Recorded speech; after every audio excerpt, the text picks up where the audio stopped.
As Ben laid out the simple plan in detail, it couldn't help but excite Thera. She was the star of it, and it would be an act of pushing herself in a way she normally couldn't. It couldn't help but bring stars to her eyes as she anticipated challenging herself as an Earth mage. Or we could do something that wouldn't end with all of us being collateral damage, Verbum begged at the end, being shot down by Ben. If you have a better idea, then I'm all ears. For now, though, this is the quickest and easiest way of dealing with them while avoiding a fight. At least, so long as you think you can handle it, Thera? Absolutely. Just you watch. She ignored further grumbling as she touched the ground, stretching out her senses as far as they would go and burning her mana without care to reach out her empathy and empower her earth sense with her magic, digging deeper and deeper than she ever had in the past in the hopes of finding whatever hid beneath the world.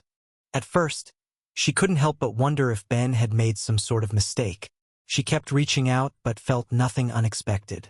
The land was dense, and the most her empathy was picking up was a few stray bugs. The world seemed solid enough that she couldn't imagine how much farther down she would have to push to come across anything until she finally found it. A void in the earth filled with rage and barely suppressed violence. She almost pulled back then and there as the feeling clashed against her, the sudden feeling hitting her like a rock, but she refused to pull away, holding on to the location as she probed it with her mana. I can't believe there's so much space all the way down there. How did they even find that? The area was huge, a cavern big enough that any of the world's subterranean races would have been comfortable in it hundreds of meters below ground, filled to the brim with demons. Its sheer depth made her question if she really would be able to do anything about it, doubt creeping into her mind at the same time her empathy picked up on something else. A feeling amongst the horde down below. A feeling of being noticed. Something had detected her sensing them, bringing a shiver up her spine as the question of if she could do anything ceased to matter. She had to before the beasts below could act if they knew they were being watched. She needed to bring the world down around them. She handed her staff off to Ben, not needing it for the time no matter how much help it would be. With how much mana she was planning on spending, there was no doubt in her mind that it would break despite the quality of it. Instead, she knelt down, placed her hands on the ground and pushed. Mana rushed out of her in a torrent and flooded the earth around her, enough that both Ben and Verbum could feel it as they stuck close by while she tried to exert her force on the whole of the land, bending the environment to her will as she used more of her power at once than she ever had before, making the land quake under her unending pressure while thousands of mana were spent each second as minutes ticked by. Aside from her father, by that point she had to be the most powerful earth magic user on the planet, and in that moment she felt like it. Her high level of skill combined with her unnaturally large mana supply to warp the landscape around her as she saw fit, the very land sinking and compressing down, crushing the world around them and anything unfortunate enough to be below it, the demons hidden away not standing a chance, becoming nothing more than experience for her job to take advantage of. Trees were coming down around them, and Thera did her best to make sure they'd all fall away from where they were while also trying to keep the small bit of land where she and the others stood as still as it could be while the rest of it trembled. She could hear Verbum screaming in the background, but that was an afterthought amongst everything else. In 2 short minutes she'd spent over 100,000 points of mana. 2 more and she'd used up half her supply. Have I ever burned through so much before? She was sure the answer was no. She'd never come close to spending an amount like that in the past and could feel it being wrung out of her soul as she tried to squeeze out more and more to get as much force into her brutal attack as she could until finally she was done. Surveying the area, the forest was basically gone. Each tree collapsed to the ground a mile around them and laying broken while the earth itself was tens of meters lower everywhere except for where she and the others stood, a single, lonely hill to look out across the chaos she'd created. She let out a breath and released the feeling of tension that had been building up inside her, hearing a low whistle from behind and turning to see the reactions of her audience. At some point, Verbum had passed out again, no real shock there, and Ben was left to hold him, looking impressed as he looked around himself. I think if we don't stick around till this guy wakes up to let him see all of this, then he might get stuck having to investigate the area again. This is impressive. I'm pretty sure a small lake is going to end up forming here after enough rainfall. How are you feeling? Tired? She laughed, leaning back into the ground as she did before reaching into her pocket to check her card. That cost me 300,000 points of mana. I'm not sure I'll ever end up using this much again. Never say never, he told her as he looked around some more. I feel like it wouldn't be shocking if you were asked to personally handle an invasion point after word gets out about this. Please, I'm not on the level of my dad yet, though I might be getting close. Her father could use his earth magic in ways she couldn't imagine, able to bend the mana to his will and understanding the properties of what it controlled in a way she'd always thought she never would. But after doing that, she couldn't help but feel like maybe she wasn't as far off as she could have been. Her control with her earth magic had stopped being so bad ever since it had awakened, and given that each level she gained let her grow in power, the gap between them was shrinking constantly. There was always the difference in how they'd see the world, her father being a pure spirit able to experience the affinity in ways she never could, but when it came down to a matter of knowledge, that was something that could be solved with time. And I have one benefit that Dad doesn't. She couldn't help but think, her smile growing just a little wider. She was properly mortal. To many, that might not sound like a huge benefit, but to her it managed to be an incredible one, at least in regards to the power she could achieve. Unlike the other spirits, she could grow her mana pool. All she needed was time and practice, and then the prospect of her growing beyond any of the great spirits wasn't an unrealistic hope given enough years. But beyond that was an even bigger benefit. Unlike her father, her skill could grow. I'd literally need to get to the 3rd tier to get past him, but still, that doesn't really feel as impossible as it once did. When she was a child, that would have been something beyond her wildest dreams. But now she was comfortable with her earth magic in a way she'd never been in the past, feeling it grow constantly to greater heights. So long as she had the time to practice, she could see herself reaching that pinnacle in a decade, so long as she kept working at it, maybe bringing other magics with it. Ben had once brought up the prospect of her training multiple magics to the 3rd tier given the long life she could expect, and while she hadn't given it too much thought back then, now it felt like something she could put actual work towards and genuinely have a chance at. She would have let those thoughts go on longer as she relaxed, but she felt something to pull her from them. A feeling of movement in her earth sense where there should have been nothing. A sensation that could only be something digging through the dirt that she'd compressed to the point of being stone, making its way to the surface. Ben, watch verbum. It was the only thing she could yell before the ground burst. Dirt that had been turned to rock under the pressure she'd exerted, shooting out as shards with the demon that had come with it hanging in the air while Thera took it in. Tall and thin, the one before her had 2 sets of arms and legs neatly pressed against its torso as it lightly landed on the ground, seemingly unaffected by her attack that had obliterated its brethren. How though? I put so much force into that, I doubt that even if it had an awakened earth magic it could have managed. Magic nullification again? Even if it cancelled the deepest bits of mana, the higher layers would have still kept pushing down. And besides that, there were bands on each of its 4 arms. Shiny metal things she hadn't seen on any of the other demons who had come through the gate, implying it might be something more. An invader with true intelligence like the one that had destroyed Ibru's weapon. She couldn't imagine how something like that had found its way so deep in the woods, the only reason it was even on the planet likely being a simple accident. She'd never heard of any proper invaders staying and raising hell before the 2nd wave. The fact it was there had to be a mistake caused by the gates closing early. If it had come out to deal with some insurmountable problem like the last one she'd seen back at Craftsman's Tower, then it was the only thing that made sense. But none of that mattered. Why it was there, how it had got there, what it had been doing, and what it had planned.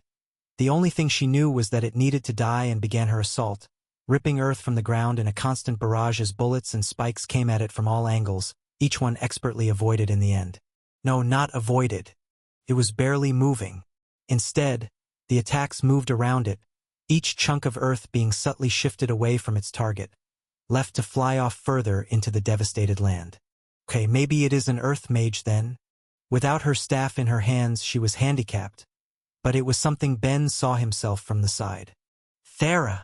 With a scream, he threw it at her and she pulled it from the air, using just a bit of her magic to make sure it went to her hand and changed tactics the second it was there, switching to mana crystallization as massive spears of her raw power shot out towards it, expecting to hit but getting the same effect, each attack missing and breaking down.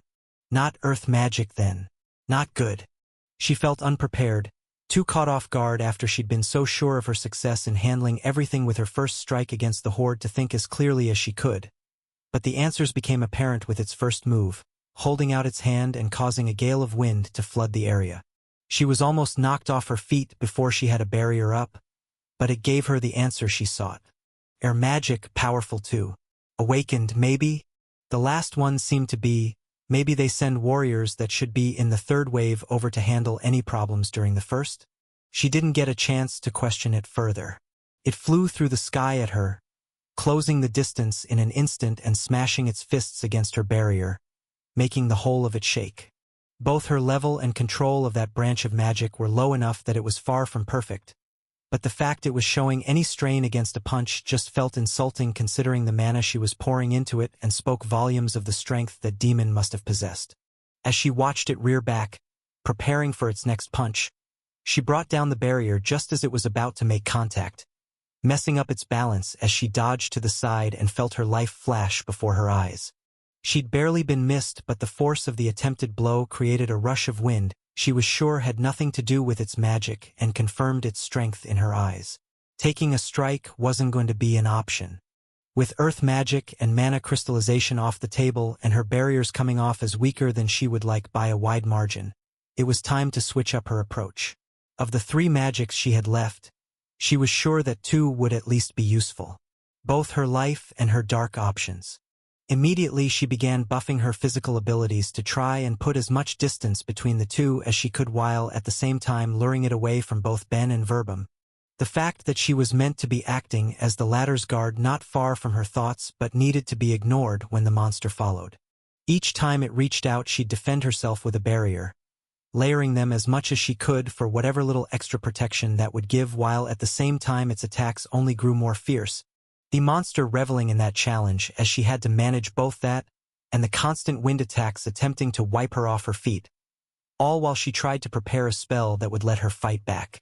Even if it wasn't to the extent of Ben, her time in the library of the magic towers had been fruitful in its own way, letting her read the theory of plenty of spells.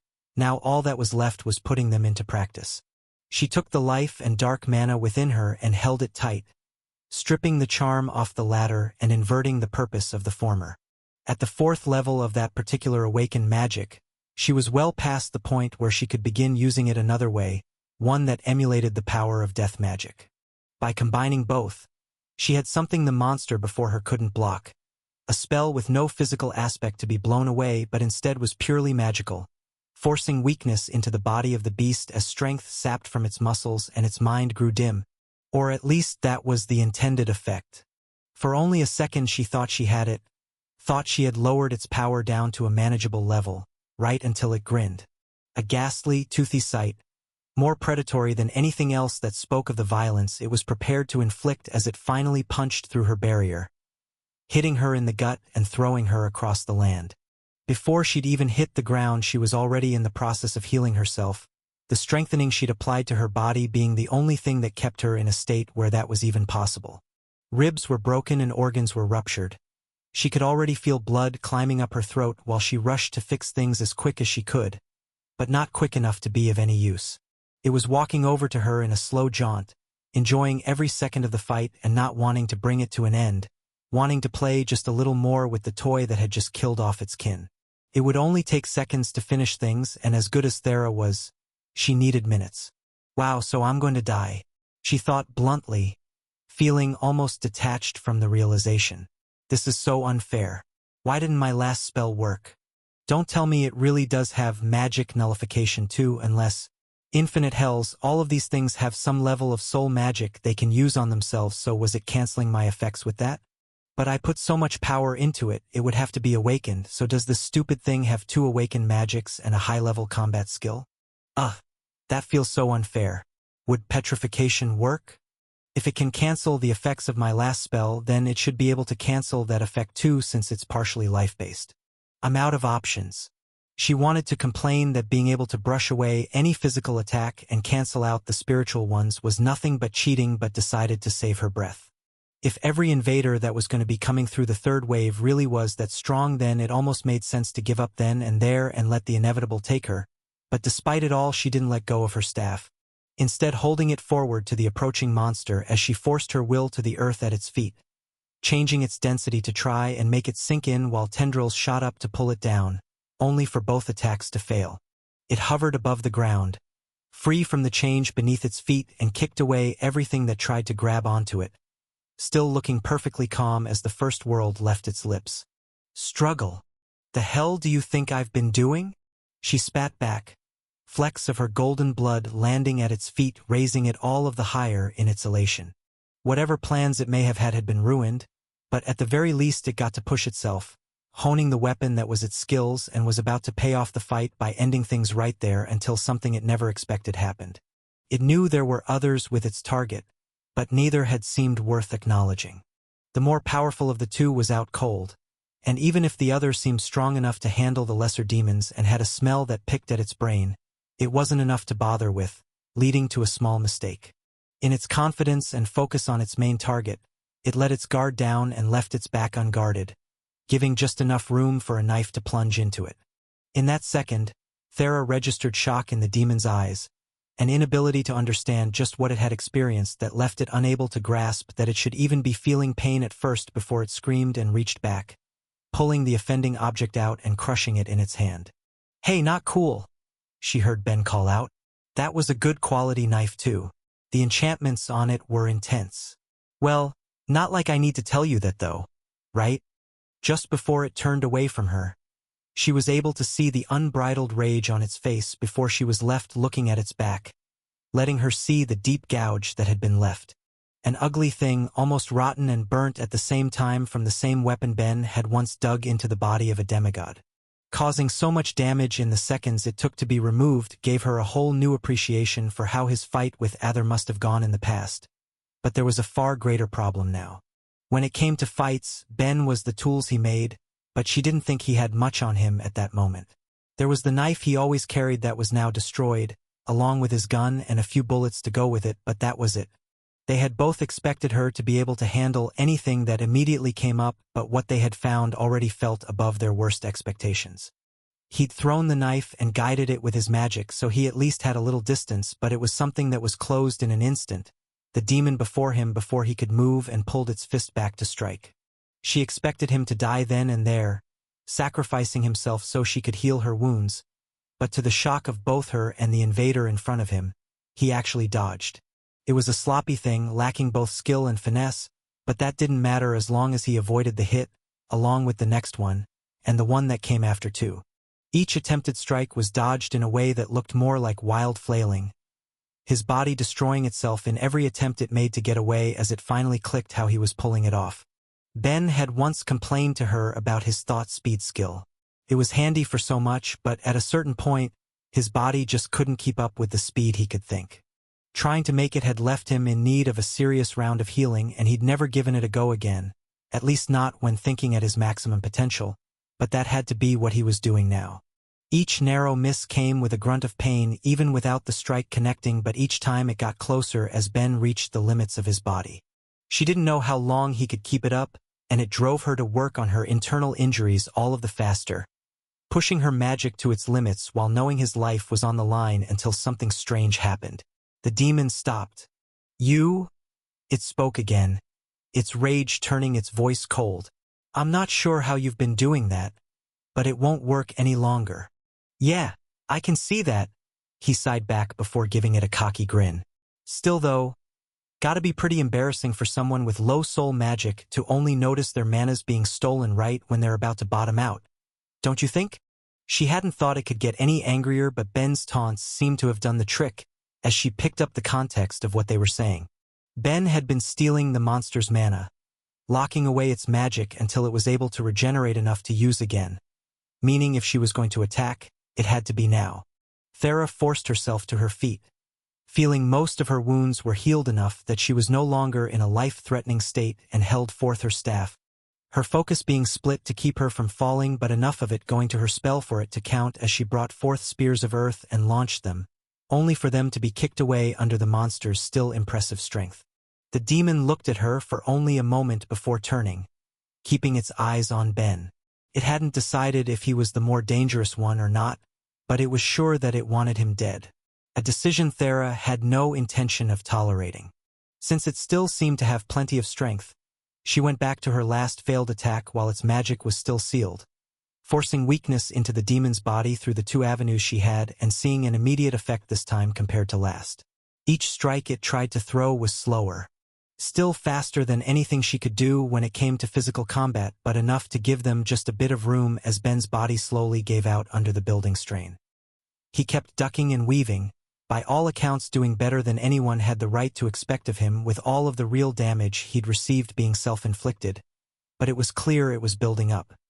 His moves were becoming even more awkward than before, and she could see bruises forming around his neck, the only part of him that was exposed enough to tell but a clear sign the rest of him was going to be looking the same, breaking under the force of a mind so far beyond the body that held it. She wanted to get her hands on him to heal him and kept trying different attacks to end things, but each time they either missed or were blocked.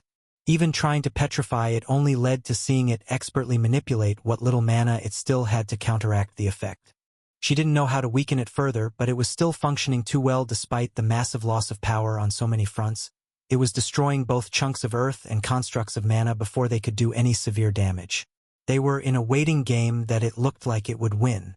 She didn't know what had led him to it, maybe he was feeling desperate, but in a sudden move Ben threw himself to the side, trying to get around it to attack only for one of its blows to strike with enough force to throw him through the air, launching him past her and revealing just what he'd intended. Getting hit had been intentional. As he flew past her for the briefest of seconds he connected, merging a part of his mind into hers to speed up her thoughts enough that he could think 5 words at her. Mana examination and earth magic. She didn't know what she was expected to do with that first, the thought being too short and sudden, but at least began using her mana examination on it and felt something click. Perhaps just enough of his intent had gotten through with that brief meeting of the minds, or maybe she'd just grown used to the way he thought. But she knew how he was saying to end the fight, and as horrific as it might have seemed, she wasn't going to disagree. She just needed it to get closer. It seemed like a reasonable expectation to have of it. They were its targets, but as it looked at them, Ben broken and bleeding on the ground and Thera standing but still not in peak condition, it gave that same savage smile it had before as it looked away, focusing in the last of their little group. Verbum. Ben had done the bare minimum to keep the unconscious man safe, laying him under the cart for whatever protection that would provide, but not enough to stop the determined demon who just wanted to get back at them. It wanted to take a kill for itself, and Thera couldn't meaningfully stop it. No. There was one thing she could do, it was just a matter of how deep the effect would be. Without hesitating, she took off her brace, letting loose the full force of her charm, while at the same time directing it like she would any spell, bringing the monster's eyes right back to her. She didn't get the maddening or near-mind control-like effects that came from most people, instead getting the same thing she could expect of many of the monsters she would hunt. Their hunger, fully directed at her as it saw a meal to sink its teeth into while Thera prepared her spell, flooding the world with her mana in anticipation of it getting close enough, watching their distance shrink in a heartbeat as she did exactly what Ben had been recommending. She used her mana examination to look at the creature on a deeper level, finding the voids in its body that any living being could expect to have, and with her earth magic, she filled them. Every empty space she could find, stomach and lungs and organs she couldn't begin to name, were filled with iron in an instant as the mana snapped into place, forming atoms and lumping together into a solid mass that couldn't be removed with its martial skills or any magic it possessed, and it knew it. She could see the hunger in its eyes turn to panic as it struggled to breathe, its mouth and throat filled with iron that went all the way down, making it so it couldn't even properly move its body to get at her despite only being a couple feet out of reach. Perhaps panicking was the right choice for it. If it stayed calm, it might have saved just a bit of the air already coursing through it. By giving in to its fear, it let itself die just a little faster, granting it the release of what she'd just inflicted upon it. She felt her eyes widen with all there was to take in, but didn't give herself any time to consider it. She was already running to Ben's side, placing her hands on him to fill him with her life-saving magic as he grinned back at her. A pretty good idea, right? Yeah, except the part where your planned means of delivery meant getting punched at me. All of your ribs are broken. Good thing I know a good healer then. He tried to laugh, only for it to quickly change to a violent wet cough. But how are you? You took a few good hits yourself. Still better than you since I don't have a body that actively resists life magic. Hey now, I've gotten better since I gained my demon skill. Sure, but that still leaves you worse than a normal person when it comes to this sort of thing. By a lot, I might add. Well, I appreciate how good of a job you do with the whole keeping me alive thing. Also noticing your face lighting up a bit, since it seems like I'm not dying, so what's the good news? A hand strayed to one of her cheeks, telling her she was smiling without even realizing it. Ben was right. She knew she could treat him, so she wasn't worried about his safety anymore. Instead, thinking about the notifications she just heard. It was all good news, every single part of it, but some managed to be better than others. Her life magic raising so soon after getting a level from the life tower, her non-affinity magics raising, bringing her closer to her goal of awakening them all together into a powerful new skill. The fact that killing that final demon gave her enough experience to finish up her saintess job. None of that compared to the final thing. Her charm had finally hit the 6th level, the stage at which a succubus could actually control it. It was what she'd longed for all of her life, to no longer be bound by her curse, free to interact with the world the same way any of the other races did. To not have to worry that the slightest touch from her would warp the minds of anyone poor enough to be on the receiving end of it. She was free. She told him as much while she worked on healing him, seeing his eyes light up with joy on her behalf as she got him back to a manageable state, and heard him laugh with real happiness for her as he got up the second he could to hold her tight. That's great. God, that's so great. Nice to see something good came out of this little fight. Huh. I wouldn't call this a little fight. Nah, anything I walk away from with all of my limbs is officially a little fight at this point. Ha! Well then I guess that means you've only been in little fights, she teased, feeling like she could do anything. Ben was right, as tough as all of that was, in that instance it all felt worth it to her. Well, since yours truly isn't about to die anymore, what do you say we take that one back and then we can properly celebrate? He asked, nodding to the forgotten verbum in the distance where the cart still sat. Right, I can't believe he stayed knocked out for all of that. Definitely something that should probably be brought up with Killy when we get back. I guess we should take the demon's body too, since I'm sure plenty of people would want to know about it, and Verbum could probably investigate its history a bit with his skill. But if I'm going to be doing that then, if she was going to be riding back soon, then that meant she needed to be prepared for when their panicky client woke up. So she reached deep within herself with her will to grab hold of her charmed mana, trying to keep it in place, only to feel herself fail. A bit harder than I thought it would be. She didn't get it on the first try, but just because she was capable of it now didn't mean it would be easy. She was sure it would be a while before she was doing it as naturally as her aunt or mother could, able to keep it contained without needing to think about it, but she didn't need to get there immediately. She just needed to start as she tried to suppress it again, and then again after and more after that, feeling her face fall just a little more each time as any hint of success eluded her. Thera? There was concern in Ben's voice that she couldn't answer as she kept trying, even as she kept getting the same result with the truth hitting her like ice water. She couldn't do it.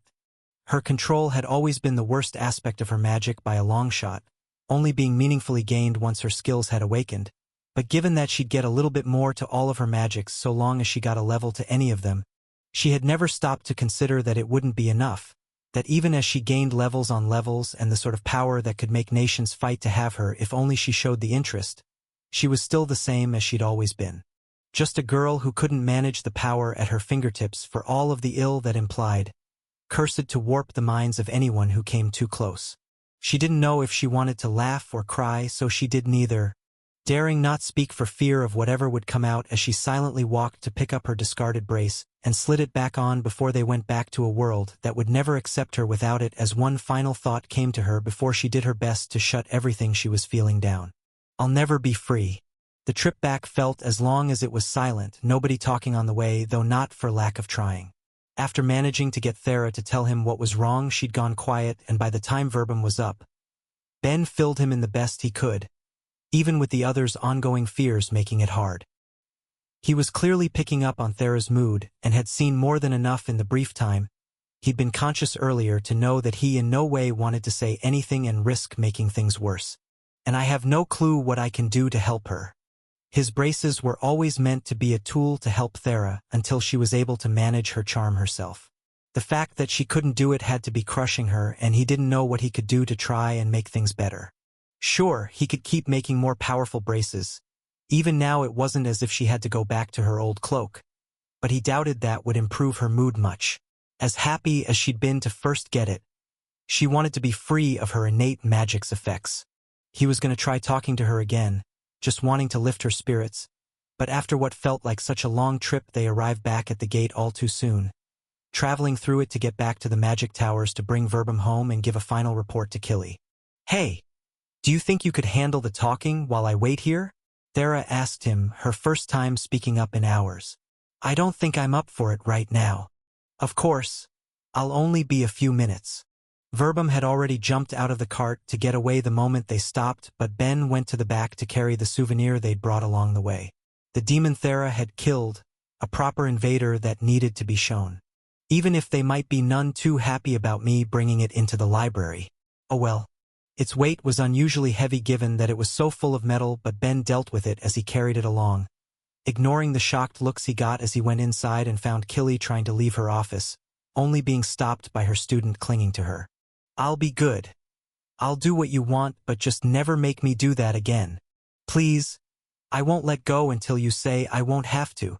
We'll decide that after I hear how things went," she told him with a sigh, turning away to get the same shock the rest of the library did when she saw Ben carrying the demon's corpse in.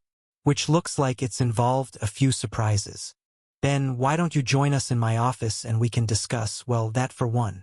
"Sounds good. And don't make me work with either of them again," Verbum yelled. "They're horrifying." "Denied. You came back in one piece, which is already a good enough review given how it seems things went." "Ah. Well, there were a few awkward moments along the way," Ben admitted the moment the office door was closed behind him. "To make a long story short, me and Thera were directly involved in the first 3 sites we looked into with him." "Sorry. You don't need to apologize, but involved how?" the library head asked him, not having expected such a statement and only growing more and more surprised as Ben explained himself. From gambling with gods to some large-scale training out in the woods, Killy had at least had her suspicions about the village they'd be looking into given various things she heard thanks to both her position at the library and the connections that came with her skill, but she hadn't imagined that they'd be involved in that too. All that left was the final site, which by process of elimination had to have been what resulted in what he was carrying. Alright, well, the fact that none of those 3 were actually of any concern is good news, so don't worry about it. Part of the reason there's gates set up out there is specifically for training purposes anyway, so you've done nothing wrong and the gods sound aware of the rest, so it's not my place to comment. But from here, why don't we discuss just what you've brought me? Yeah, so to be clear, are you aware of the difference between a demon and a proper invader? I suppose since you're even asking means you are as well. Yes, it's just a later stage in the life cycle. Don't tell me. Yeah, this guy was in the sapient stage of it and at the far end of it too. We found a cavern with hundreds of demons gathered in it, and after we dealt with it, this one popped out to give us hell. He explained in a bit more detail from there, telling her how they'd handled the group they'd found, only to be blindsided by the power of the one they'd brought back.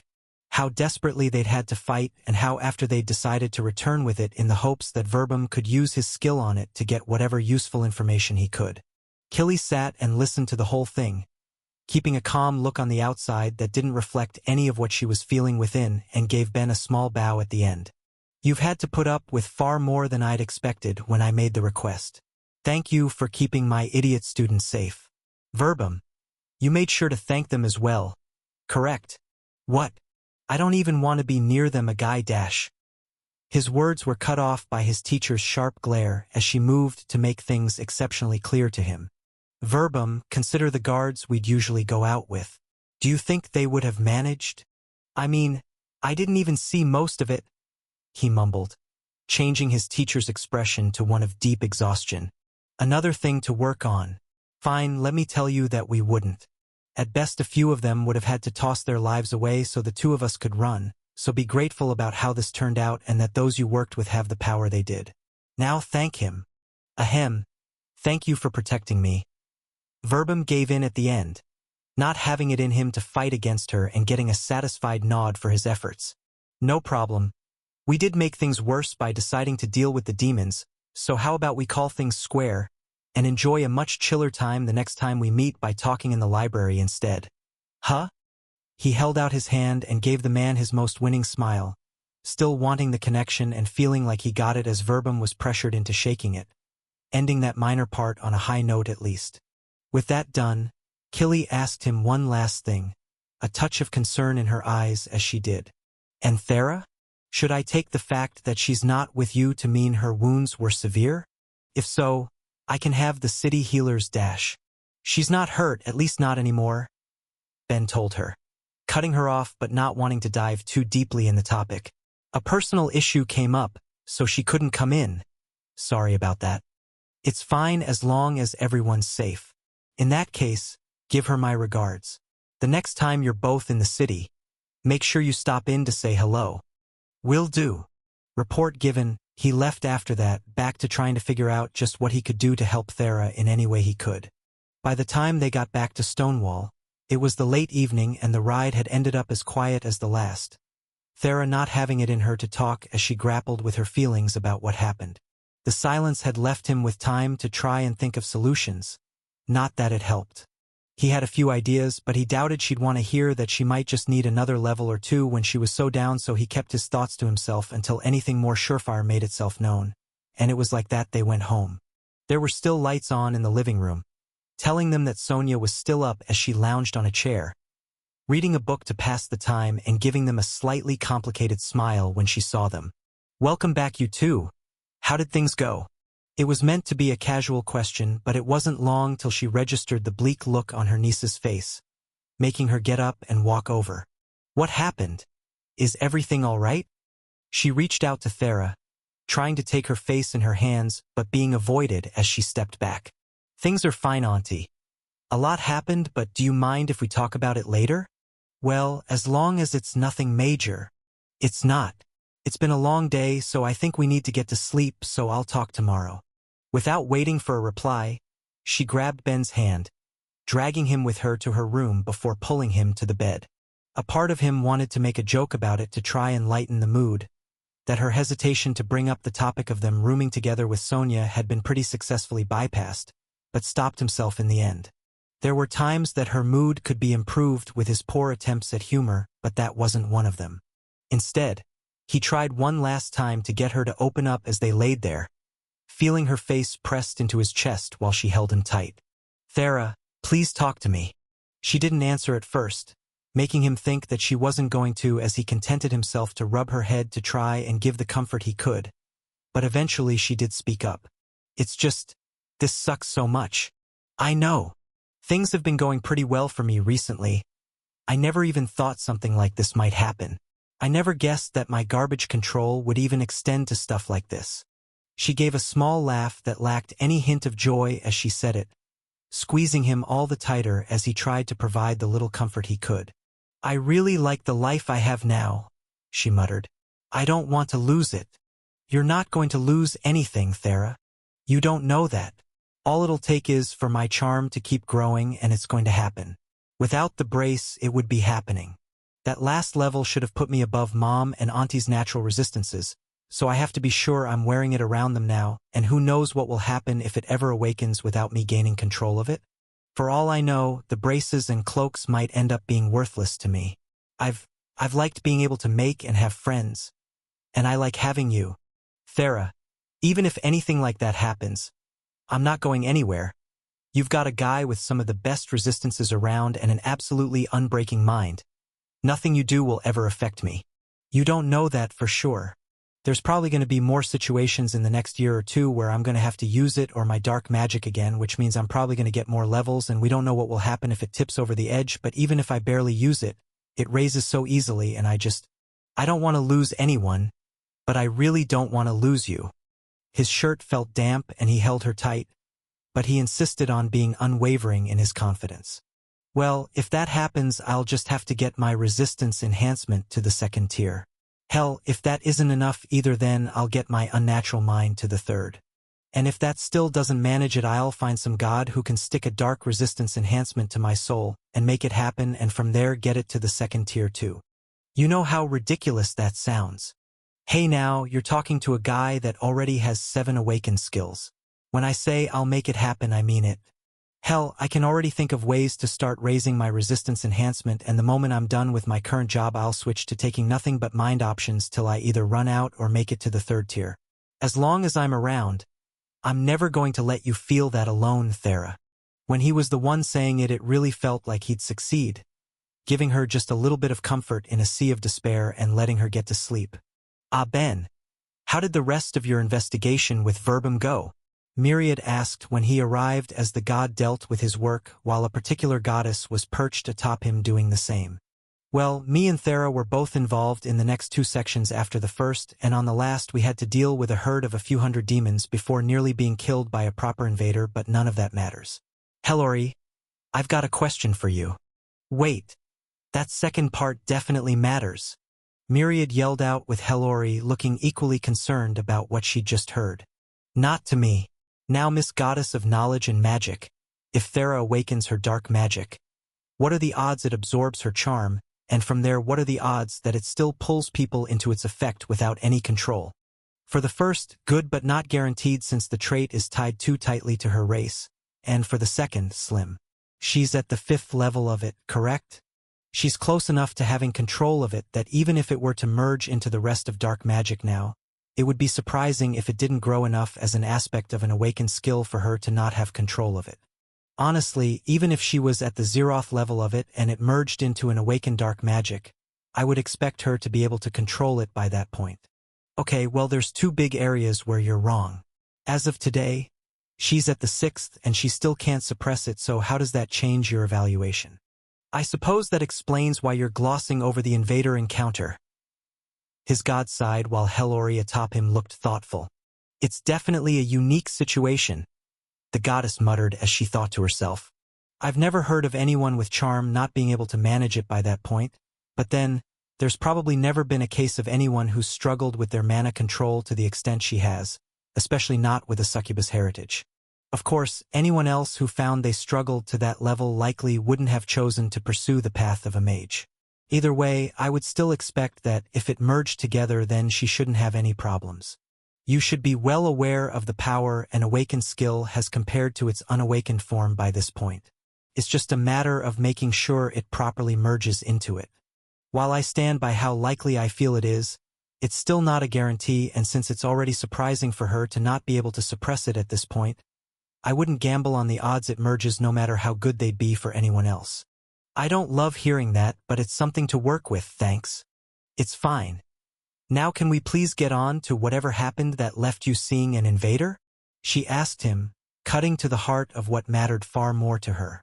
This is the sort of thing we need to make the others aware of. Fine. He gave them the rundown of exactly what had happened along with how they dealt with it, leaving the gods just a little relieved compared to what they were expecting.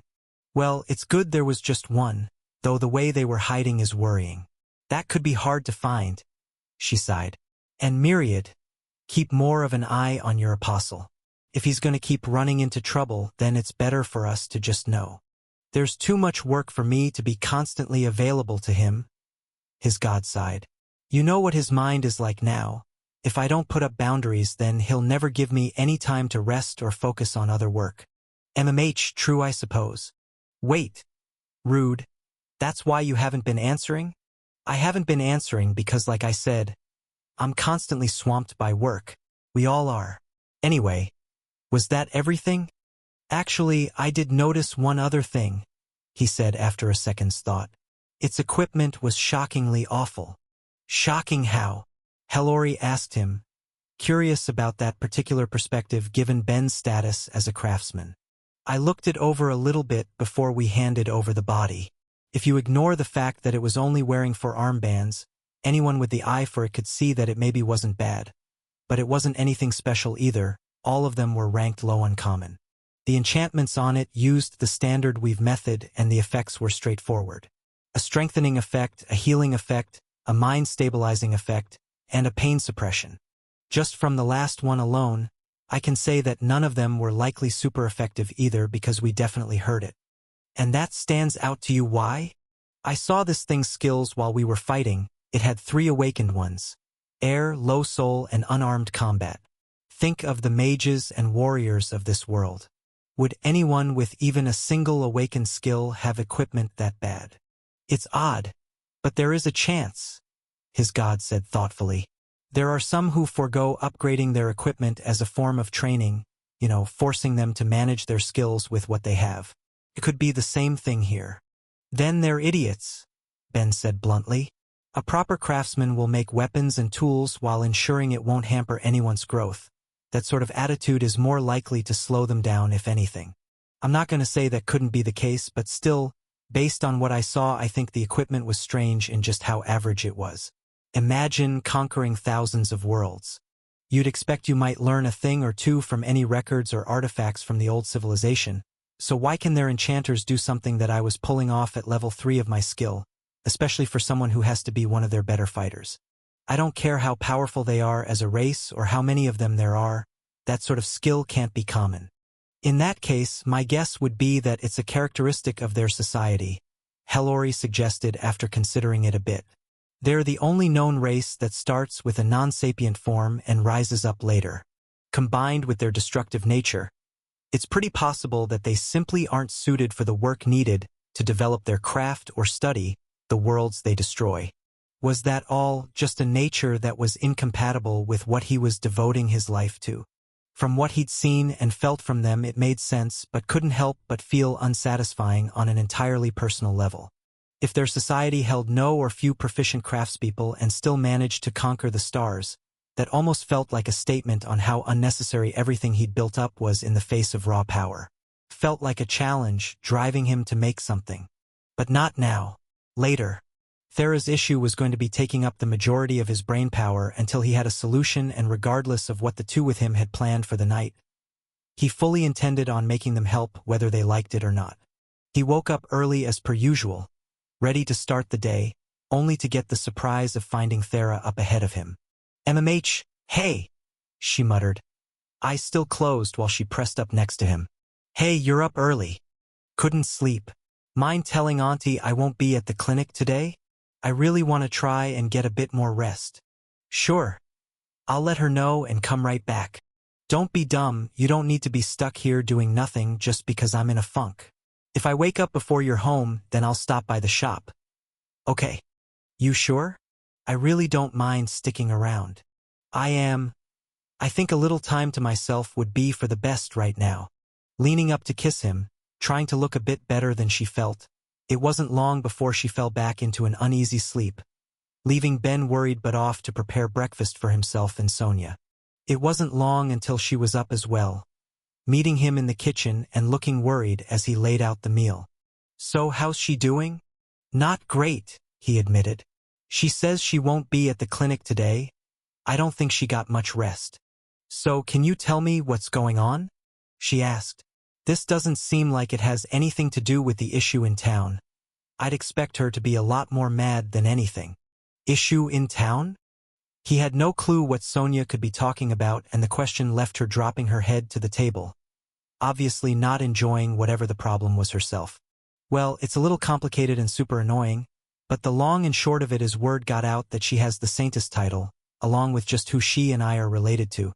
It's been bothersome enough for me to deal with, so I'd expect she might end up having it a bit worse.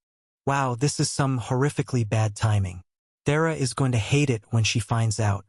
Ben knew she didn't like the title because of the expectations behind it, and she hadn't told anyone in town other than him about her relationship with her mother, the Queen of Anelia.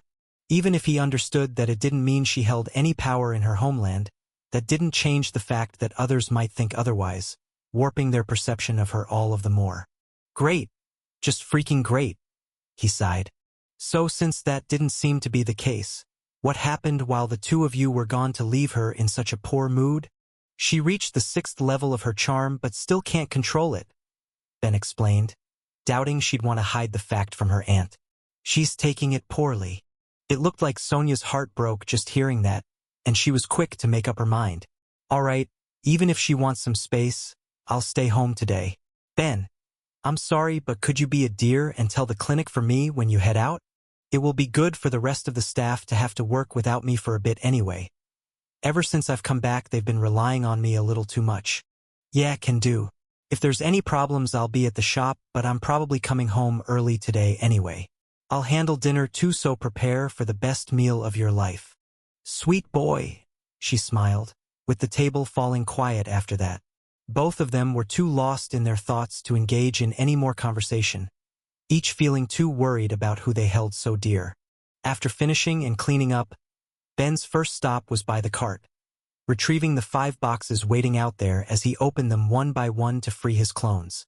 They'd be seeing the majority of their work in the shop, so that was where he planned to store them, with each of them carrying their own crates as he made his first stop of the day, delivering the news that Sonia had an emergency that she couldn't avoid. He ignored the tragic look that came to the eyes of the one at the front and left after, making his way back to the shop to start his work in earnest.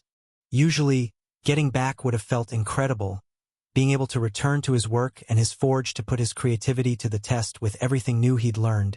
But then and there he was too preoccupied with his worries and thinking about any potential theory for solving them to get that initial burst of joy. He could have opened it up and made a bit of money. By that point his teacher had enough trust in him to handle such things alone, but he wasn't short on anything and wanted to work free from distractions. The only question is what to even do. He didn't feel his passion flaring up like it usually would, and ideas felt like they weren't coming. He was just too distracted to give it his all, so he decided to focus on warming up at first, hoping inspiration would come from there. He lit his forge and heated a block of iron, shoving in more than he typically would at one time before he and the clones he was inhabiting got to work, each of them making a different item. Pots and cutlery, swords and shields, along with one that was aiming for something more artistic than anything practical. For the first part of the day things went like that, with a steady supply of more iron being created as Ben pushed his material manipulation and burned his mana, finally finding himself enough in the groove of things to decide where to go from there. Keeping each clone on its tasks while he stayed within range to let them work, he looked down at the mithril bands he kept on his arms, there to act as a constant place to enchant, as even then he was making and breaking them at a rapid pace. The quality of the material meant he could create some deeply complex magical structures without needing to worry about them breaking, but it was that same material that gave a different potential he could put to work immediately. I did tell Thera that if I had to, I'd awaken my resistance enhancement. No reason not to get a head start now. He absolutely believed there would be a solution to managing Thera's charm, but that didn't mean he shouldn't begin preparing just in case he was wrong. So it was with that frame of mind he began constructing new enchantments on each band to force an effect on his body. I'm exposed to enough life and dark magic that I shouldn't need to worry about either. And with my Deathstone bracelet I'm exposed to plenty of death mana too. That just leaves 7 affinities to act on me at a level where I won't be harmed but will still be harsh. If I want it to be effective, then I need to walk a knife's edge to make it work. The first thing he did was create a heavily modified version of a spell that Thera was well acquainted with at this point. Petrification.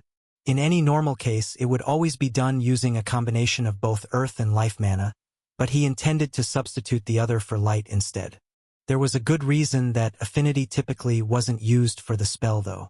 While light had its healing aspects, same as life magic, it also had a purifying aspect that could make using it for what was by all accounts a curse difficult. The two just didn't want to combine in such a way, making the very first option an already challenging task, as he was first forced to suppress any level of purification to the extreme, leaving only the aspects that related to the body. Once he was sure he had it, all that was left was calculating the strength it would need to just fall short of beating his resistances once all of his skills that could affect it were taken into consideration before he was confident in saying he was done. Myriad, myriad, myriad, he sang. Pay attention to me so I don't accidentally kill myself. Petrification bracelet. It shouldn't actually be able to petrify me, but it's going to be super close. What do you think? Hey, you know what they say, no pain, no gain. My other bracelets work great for letting me raise my stats. I've just got to hope this will do its job and let me raise my resistance enhancement. You don't have to tell me. I'm well aware. It was one of his more problematic skills in that sense, making it an undesirable one to level, but he'd already considered that. The fact that it raised his resistances to other magics on top of it was a boon, and he now lived with 2 awakened life mages. He could take the risk that raising it would bring. I always do. With that, he slid it on, bracing for the worst but not getting it. He was sure of the quality of his work, but with things like that there was always a little voice in his head whispering what if. Still, it had turned out fine, leaving him nothing but an unpleasant tingling feeling in his arm, but nothing petrifying in the end. Okay. That worked fine, so I just need a couple more. I'm not super thrilled about what just happened there. Okay, fine, whatever. On to the next one. He had 2 more bands to make and already plenty of ideas on how to do it, so got to work dividing up the remaining affinities. The first was a grouping of air, water, and fire, built in a way to subtly affect his body, thinning his blood when it flowed past the bracelet and warming his cells to as much as they could take before causing issues. It was even more uncomfortable than the first one, becoming the most unpleasant of anything he was wearing, but was another not causing any immediate harm. His blood would return to a normal state as it flowed through his body, and if it ever felt too warm he could just shift it higher or lower to give any one area a break. It was the last one he knew he was going to hate but began working on anyway. The enchantment on it was simple, stretching and shrinking both space and time for anything that was going to be within the ring, namely his arm. He built it to be subtle enough that his body wasn't going to be torn apart, but the moment he wore it he knew it was going to be the hardest to ignore. He could feel how it acted on his body, and it took more conscious effort than anything else he would wear to ignore. Finishing didn't come with an immediate level, but he believed that was only a matter of time. And if it takes too long, I'll just make more with different effects. For now though, what should be next? That hadn't been a particularly long project. He hadn't needed to make the bands since he was already wearing them, and his enchanting was only ever growing quicker, meaning he'd only spent a couple minutes total. As he admired his work, though, he couldn't help but feel a flash of genuine inspiration on how he should spend the rest of the day, and wasted no time getting to work with his god still watching, feeling the sudden drive and excitement welling up in his apostle. He finished the smaller projects he was working on through his clones and gathered them all together, while what he was thinking of making could have been accomplished through his true body alone, leaving the 4 to carry out different projects for the experience. The moment the idea popped into his head, he knew he wanted it built and tested as fast as possible. There were plenty of things he wanted to make in life, so many of them getting closer to within his grasp, with one in particular that he thought just might be possible with his current level of skill. Since the quick end of the first wave, he'd had the chance to learn so much more about magic and apply his knowledge to the things he'd made, with all of it leading up to now. He was going to make a personal gate. The ones that were part of the world's network were huge things, not just to let many people go through with ease, but also to support the massive enchantment that it needed to work. But thanks to his efforts, the size of the magical component had already shrunk so much and would only shrink more. All of his time reading at the library hadn't been for nothing. He could already see himself reducing the scale on a massive level as he went to the storage room to grab the various materials he would need. He and his clones filling their arms with dozens of them as metals were heated and various alchemic enhancers were prepared, grinding and extracting what he needed as he got to work. He could feel his many hands, each moving expertly as different parts had whatever they needed to be blended with were perfectly managed, while hammers clanged to prepare what materials he could before using his magic to aid in the more delicate aspects of the task, pushing it to blend what he needed to in order to ensure that every piece would be able to show its maximum function. Thanks to the homunculi he was able to inhabit, he was a workshop unto himself, a single man yet a full team working in harmony to bring a vision to creation as he was able to let his various concerns slip away while he got lost in his goal. By the time the first piece was cool enough to touch, he stopped smithing with his main body to let it do the one thing the others couldn't: use his mana. He was already connecting with his rings, grabbing hold of the enchantments on them to use as he saw fit while he freely blended and weaved all he could, making a thick tapestry of interlocking rings on each piece as it all strained against the magical load. Strained, but didn't break. He knew his limits. There was no need to gamble by trying to push any component farther than it needed to be. By the end, each would act as greater than the sum of its parts so long as he was correct in his construction. Even with 5 bodies at his disposal, it wasn't quick. Faster than it had any right to be. But by the time all of the enchantments were done, a few hours had passed, leaving him with the final step, assembly. With over 100 parts of varying sizes, he picked up pieces in a constant stream of movement, connecting together what he could, fitting what he had to and spending just a bit of his mana to link a few places until it was finally complete. Before him stood what looked like two door frames, and with the final piece put in place for both, gates formed, creating a portal from one to the other. Well, goddamn. I finally made it when I wasn't even trying. He wasn't talking about any of his levels. As incredible as it felt to get them, his focus was on what he created, and more specifically, its ranking. In his eyes, clear as day, he could see it. He'd finally made something lower legendary. He felt breathless at his achievement, getting lost in just looking at what he'd made. One of the biggest barriers for any craftsman, and he'd finally crossed it by creating something the world had never had before. A personal gate. It wasn't attached to the network, but then, he didn't want it to be. If it had been linked to it, that just meant anyone could come through, destroying the personal aspect of it. By having it tied to just one other gate, that meant that he and whoever was on the other side of it had full control of how it was used, and he already knew where it was going to go. Anelia. If he couldn't trust that it could be safely left there, then there was nowhere he would be able to leave it. Having it there would mean it would be close enough to the gate network that they would be able to save hours of travel any time they used it, with how often they ended up leaving Stonewall. Of course, it's not big enough for the cart, but I doubt it would be an issue to have another made and left there if we need it. If I buy anything, I could just carry it through by hand after the fact. While he was thinking all this, though, there was another reaction taking place, feeling like it was going on entirely in his head as watching gods made their thoughts known. Nair asked, his excitement obvious. His god laughed back. Helori chimed in, sounding in disbelief. Well, I'm only able to shine this brightly because I have Myriad, so I'm not leaving him, he told them as he took his first step through the gate, skipping about a meter of floor to get out the other one. If I never got Connect, I'd never be doing anything like this, so you'd have to offer something pretty impressive to take me away. Myriad sighed. Hey now, I don't even know what I could be offered to leave you. Nobody could give me enough money, and I can't think of anything else I want that would motivate me. I'm still super sweet. In fact, I'm the sweetest. His comment was met with Nair's laughter as he enjoyed everything he'd just taken in.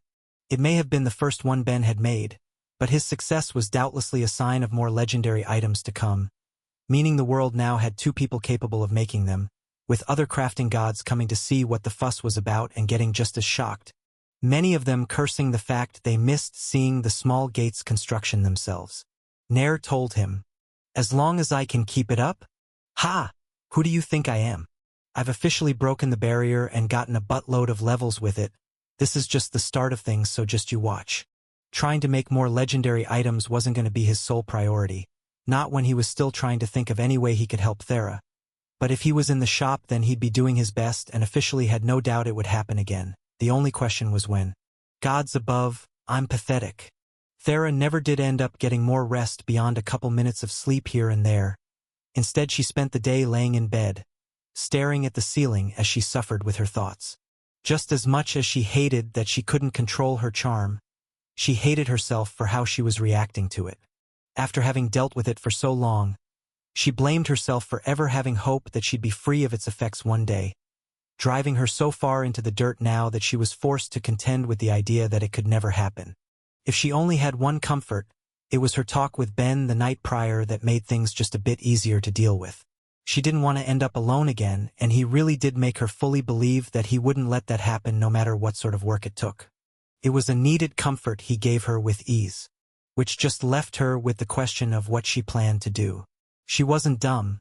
She could already see a few obvious solutions that had potential.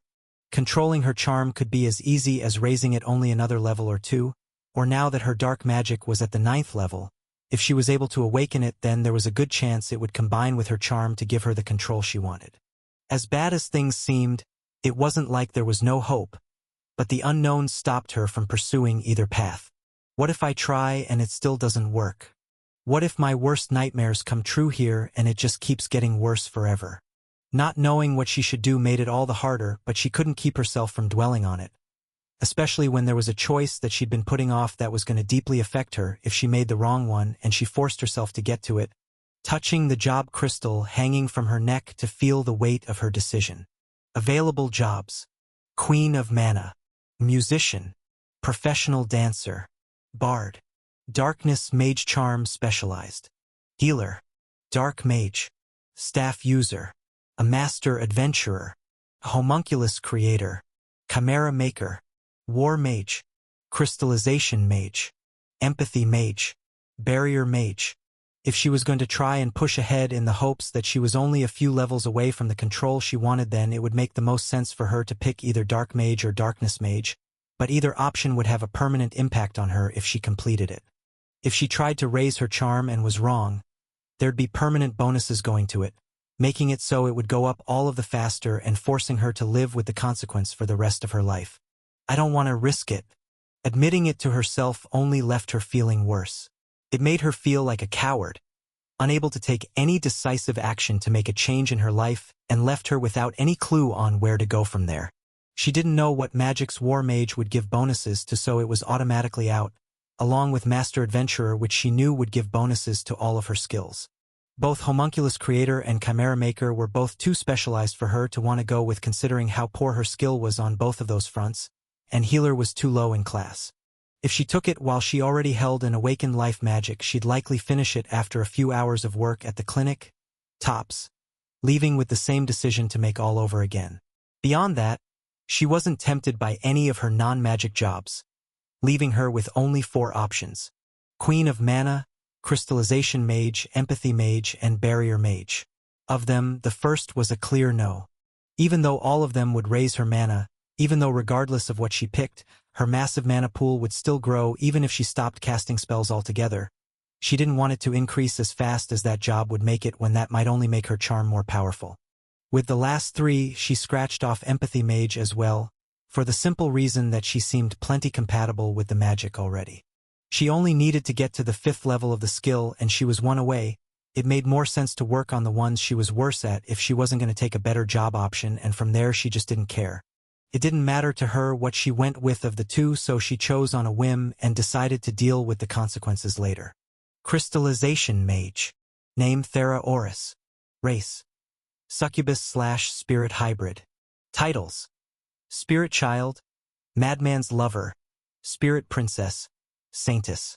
Jobs: Crystallization Mage, LV0. Previous jobs: Beginner Dancer, Dancer, Apprentice Mage, Earth Mage, True Mage, High Earth Mage, Spirit Mage, Life Mage, High Life Mage, Telekinetic Mage, Adventurer, High Telekinetic Mage, High Spirit Mage, Master Earth Mage, Earth Princess, Master Life Mage, Life Princess, Saintess. Attributes: A Vitality, 2098. A Vitality Recovery Rate, 35 per hour. Mana, 503,801. Mana Recovery Rate, 202 per minute. Strength, 310. Agility, 782. Stamina, 661. Intelligence, 742. Affinities: A Light, 4. Life 22. Fire 11. Water 14. Air 12. Earth 103. Death 3. Dark 43. Space 2. Time 1. Resistances: A Light 5. Life 9. Fire 11. Water 16. Air 12. Earth 35. Death 13. Dark 42. Space 7. Time 8. Blessed Skills: Spiritual Earth Magic LV5*. Charm Magic LV6. Passive Skills: World Speak Plus. Coordination LV5. A Bind. A Mana Recovery Rate Enhancement LV8. Earth Sense LV5. Active Skills: Calculate LV2. Dance LV5. String Instrument LV3. Woodwind Instrument LV3. Cleaning LV2. Staff Wielder LV1. Meditation LV2. Speed Reading LV4. Spiritual Life Magic LV5*. Telekinesis LV8. Dark Magic LV9. Spirit Empowering LV9. Cooking LV1. A Mana Examination LV8. A Mana Crystallization LV3. Empathy LV4. Barrier Magic LV3. Blessings: Anelia's Blessing. Elvet's Life Magic Blessing. Quox's blessing. Enetha's blessing. Earth Pantheon's blessing. Life Pantheon's blessing. Trials. Trial of Anelia and Talona. Earth Tower. Life Tower. No levels, I guess that makes sense. It's only been a day since I last raised it. Getting another so soon would be crazy. Still, I guess I should practice. She held up her hand as she laid back down, willing her mana out of it to take a solid form. Even without her staff she was managing, albeit with her construct ending up larger than intended, and it let her see her progress as a mage. In the past, she never would have been able to do something like that at only the 3rd level. It showed that her control as a whole really had improved, even if it wasn't enough. She felt her negativity coming back and tried to shake it off, wanting her mind to stay on the task at hand as she controlled her construct, making it slowly fly around her room and spin before she released and recreated it a few times, only to give up in the end. She wasn't in the mood to practice. She wasn't really in the mood for anything. Really, she thought she'd be fine doing nothing for the rest of the day, just laying there and stewing in her own misery. But a knock came to her door that forced her to get up. Auntie? Why aren't you at the clinic? I decided to take the day off. They'll manage fine without me. Her aunt told her, hesitating for a moment before continuing. Ben told me what happened. Are you okay? I'll be fine. It's just something I need to live with, that's all. It wasn't the most reassuring of answers and it left worry in Sonia's eyes. But she still tried to keep positive. I'm sure a solution will come along eventually, hun. Even if it's hard now, it will get better. Anyway, a couple guests came to visit you. I just wanted to see if you'd be up for saying hi. Guests? She didn't get guests. It just wasn't a thing that happened, so being told there were some for her caught her so off guard that she temporarily forgot her troubles and went out to look. Her curiosity getting the better of her enough that she didn't even think to ask who it was before she saw both Sakhel and Aso waiting for her, both wearing looks of barely contained curiosity and anticipation. As surprising as it was nice to see them both. With how she'd been feeling, having a present reminder that she actually had friends in town did just a little to raise her spirits. Right until they opened their mouths, both talking at once. Thera, when did you become a saintess? You've been a princess this whole time. I am so not emotionally ready to deal with this right now. A small part of her considered turning around to go back to her room, but she held back, with the two being tamed by her aunt's frosty look. I believe I mentioned that if you both wanted to talk to her, then you needed to have a little tact right now, Sonia said, wearing a smile that didn't contain a hint of warmth as the two shrunk down under the pressure. Sorry, Sonia, but come on. This is all anyone is talking about, Aso told her. And it's so cool. How could we not want to know more? All right, let's get this over with, Thera muttered to herself before talking to the two.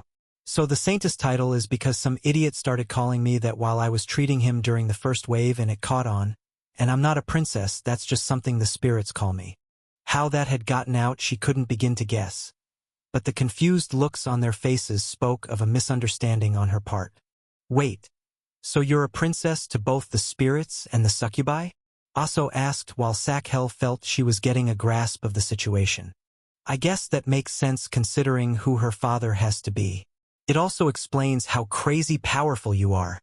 So they weren't talking about my spirit princess title, and now this is infinitely more embarrassing. I'm not a princess to either. My father isn't a king of spirits and Anelia's system of government is an elected matriarchy. Just because my mom has the role doesn't mean I'm taking over. I don't even want to take over. More importantly, how did you guys hear about it? Or find out I'm back for that matter? I saw like 5 Bens stop by the clinic, which was weird, but also a pretty good sign you were back too. And Myriad mentioned that you were both back in town earlier, so I ran by. As for how we know, the room felt uncomfortably silent when it came to the topic of how those personal details had come to be revealed to the whole town, with neither of the girls nor her aunt looking like it was some simple matter. Sonia in particular looked especially unimpressed, making Thera think that it hadn't just casually spread. Despite the feeling she was giving off though, it was her aunt who answered. A man came to town looking for you specifically. Since he knew about your title and your family connections, he'd spread it all around pretty carelessly. Fine, what does this ass want with me then? It wouldn't be strange if it was someone coming to recruit her considering the power she wielded, but if he was going around causing problems, she'd have no issue with talking to Cecily to see if she could get him kicked out of town. That's... Sonia trailed off, leaving Aso to pick up the slack. He wants your heart. What? Ahem.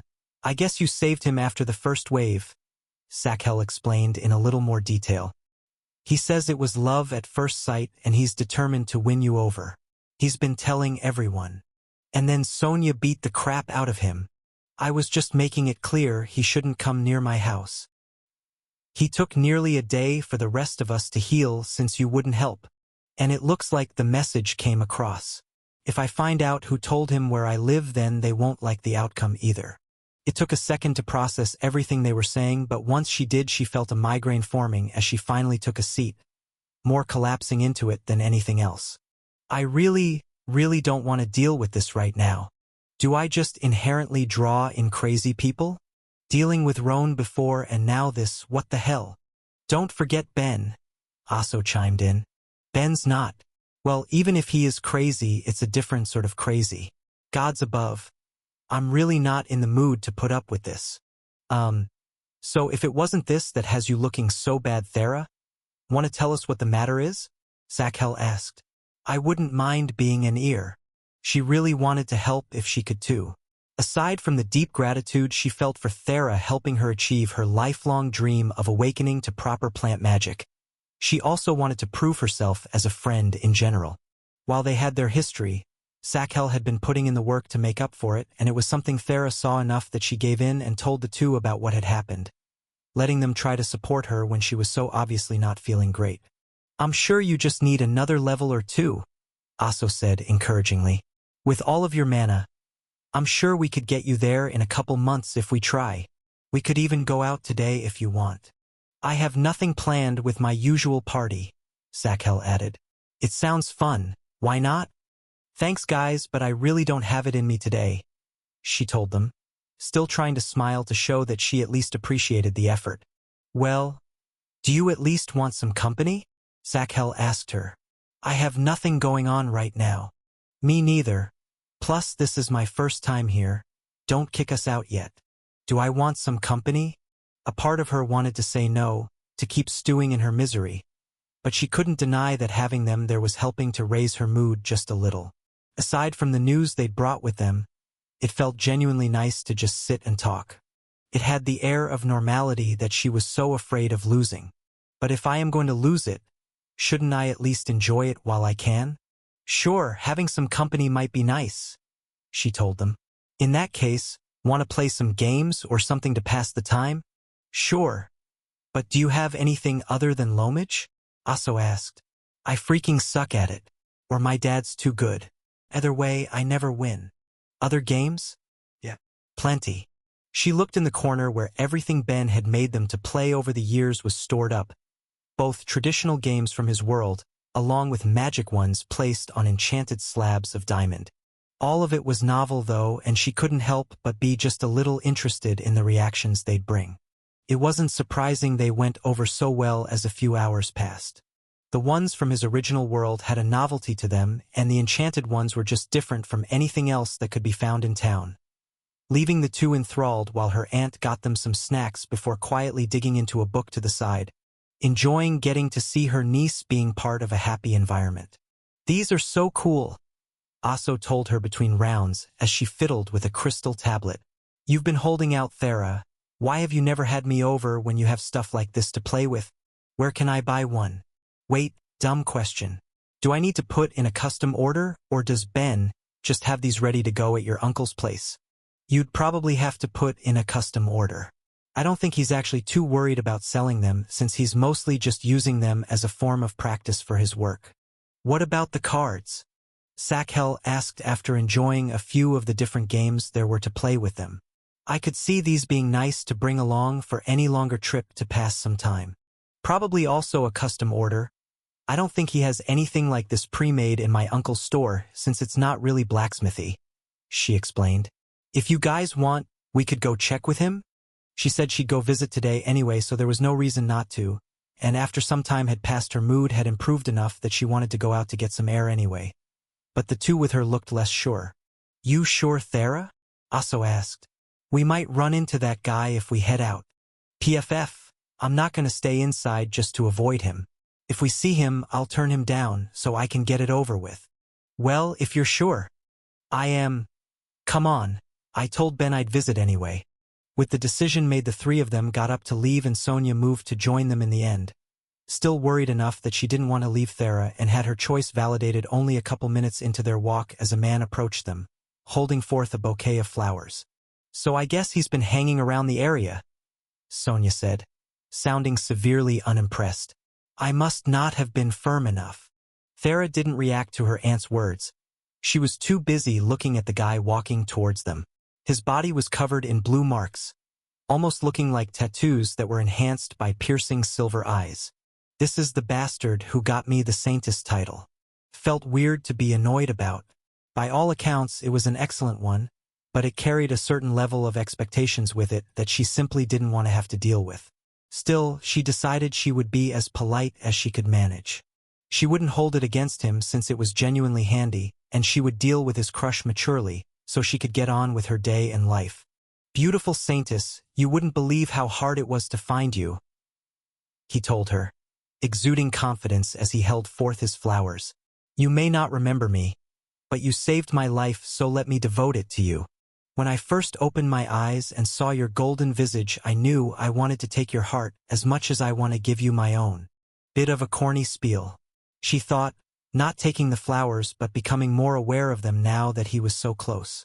And why did he just have fresh flowers ready to go? Has he just been buying a bunch hoping he'd run into me? The thought made her want to grimace, but she did her best to keep her face neutral before she spoke.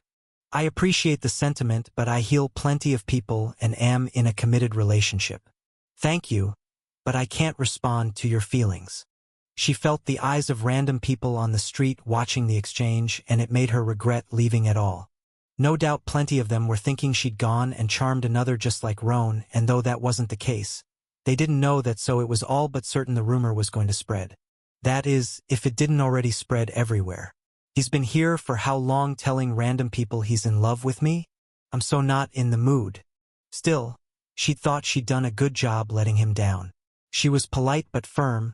The message was clear enough for any idiot to understand. Or at least she'd hoped.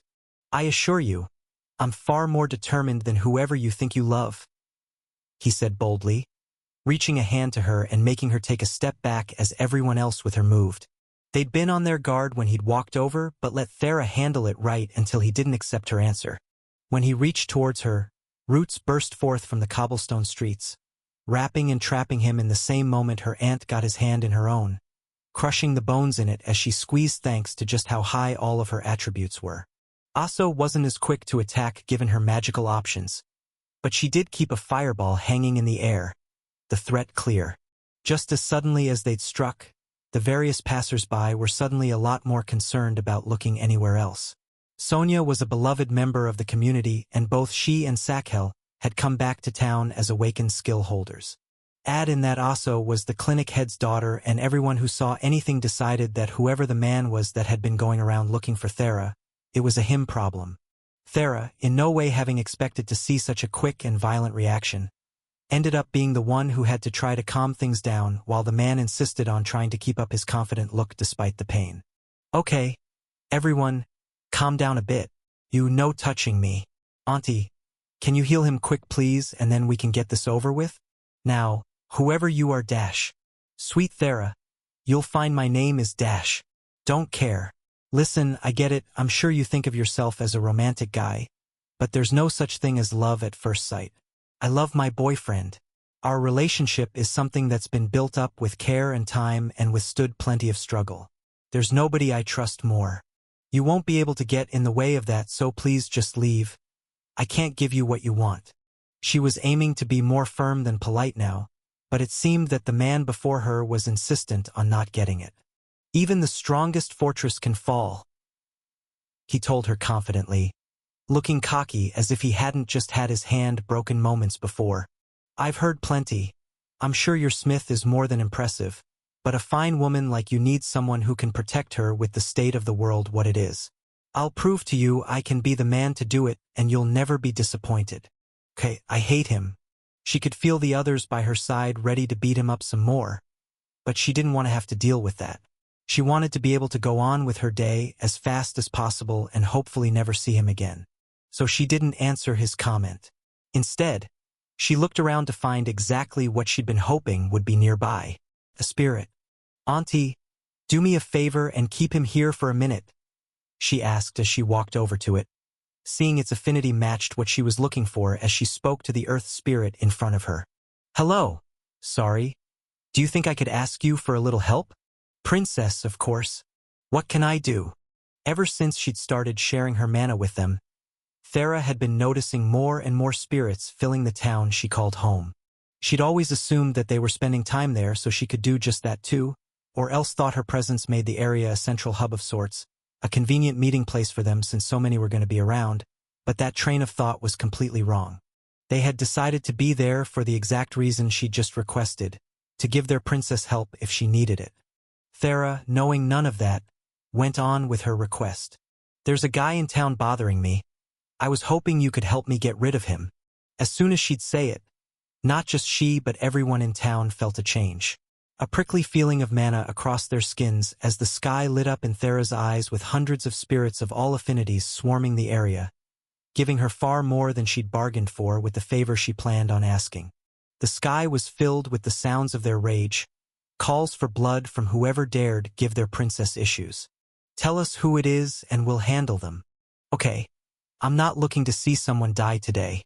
Please, everyone, calm down," she said, nearly frantic from how much she wasn't expecting the reaction she'd gotten. "I'm not looking for anything violent.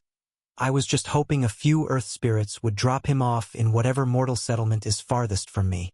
Or at least the farthest you can get to in a single day, please. I'll make it up to you all later." "Nothing to make up, princess. Who is it?" She still felt a level of emotion coming from them that didn't necessarily feel safe but decided to trust they'd listen to her and not do anything rash. Or maybe she just didn't want to have to deal with this a second longer. Either way, she pointed to the man being held back from bothering her by her aunt and watched as he and the others got a massive surprise as the ground sprung up around him, all but entombing him except for his head before it rose up in the sky and in an instant blasted away. Plenty of the spirits going with it as they picked their destination. "Yeah, this is fine." She thanked the ones still there again before going back to her aunt and friends, seeing pure shock on the latter's faces. "Did you just throw him into space?" Aso asked, looking back into the sky with him already gone from her sight. "So I guess we all take a vow of silence and never talk about this again, huh? Still, this is the sort of thing that builds lifelong bonds. Very exciting." "I didn't just murder him," Thera said defensively, a little taken aback with how into it Aso seemed considering the state she'd been in after killing her first demon. "I just asked the spirits to help. They'll drop him in some distant village and out of my hair and hopefully he gets the message from there." It was extreme, but she wasn't going to keep dealing with that. She just hoped that it was a clear enough signal of rejection, and that however long his trek home took was enough to make him reconsider coming back to bother her in the future. Amongst the clouds, a crowd of spirits were doing their all, exerting levels of effort they typically never would for the sake of the one they loved so dearly. "Is the bother all right?" one of the earth spirits asked a life, wanting to follow the request of their princess to perfection. She said nothing violent. "He will live," it responded back confidently, not too concerned about the man already being unconscious so soon into their journey. "As long as we return him to his initial state when we drop him off, there's no problem." "Agreed. Agreed. Agreed." The cheer went up amongst the rest, so the one who questioned it decided it was fine as they continued on their way, taking a slightly liberal interpretation of Thera's words. She'd asked that he be dropped at the farthest mortal settlement from her they could find. They just chose to interpret it as the one that would take the longest for him to get back to should he try, which in essence meant finding the furthest one from any gate. And as much as the network had expanded, there were still plenty of remote regions in the world where people made their homes. If the earth spirit could have smiled, it would have, filled with satisfaction as it anticipated a job well done. Ben went to open the door as it was knocked on, thinking he had known who it was going to be but getting the surprise of everyone who came with her. Big crowd, huh? The day ended up a bit busier than expected. Thera told him as she and the others came in. She seemed worn out but in better spirits than when he'd left her, which was a positive as far as he was concerned. Yeah? Tell me about it. She opened her mouth to speak, but Aso got to it first. We watched Thera kill a man. Did she? Huh, good for her. I didn't kill anyone. That's right, he teased, seeing that she was in a good enough place that she'd be able to handle it. We've all got our stories straight. The lot of you have been here with me since this morning. You couldn't have possibly done it. He got a few laughs for his comment while Thera lightly punched his arm. Nobody's dead. The guy is just going to find himself in another town later, but at worst he'll be inconvenienced. I mean, if you hit him hard enough that he was knocked to a different town. He's being carried there, it's fine. She felt herself begin to blush under the pressure and rushed to explain most of what happened since he'd left in the morning.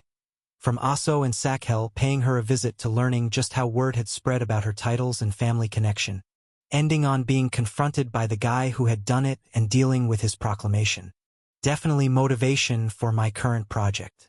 I can when the guy knows she's seeing someone but does it anyway. Don't worry, it's fine. I'm not a psycho. Keeping those thoughts to himself, he instead went to place a comforting hand on Thera's arm, giving voice to a different thought. You know, it is okay if you ever feel like killing someone though. I won't hold it against you. Haha. No need to be jealous, Ben, Sonia told him, openly enjoying the show. Thera went into a fair bit of detail about how important you are to her while turning him down. Interesting. You guys said you came for cards and a few video games? They're free if you tell me exactly what she said. Sakhel began opening her mouth, but Thera had her card out before she could speak. I'll buy. They're my treat, so nobody say a word. The girls kept silent, having had their fun and leaving him curious yet defeated. Fine, keep your secrets. And it's not like anything I'm going to be making is going to be super difficult, so don't worry about paying. I'll be done in a second. With that, he held out his hands, one placed atop the other to be dramatic as the girls looked curiously before he opened it, materializing his mana as he did to create 2 decks of cards and a small book containing the rules for all of the games he could remember, getting the shocked expressions he'd been hoping for from that little bit of extra flair. Well, not so much from Thera and Sonia, but they already knew I could do this. The reactions from the other 2 were pretty worthwhile though.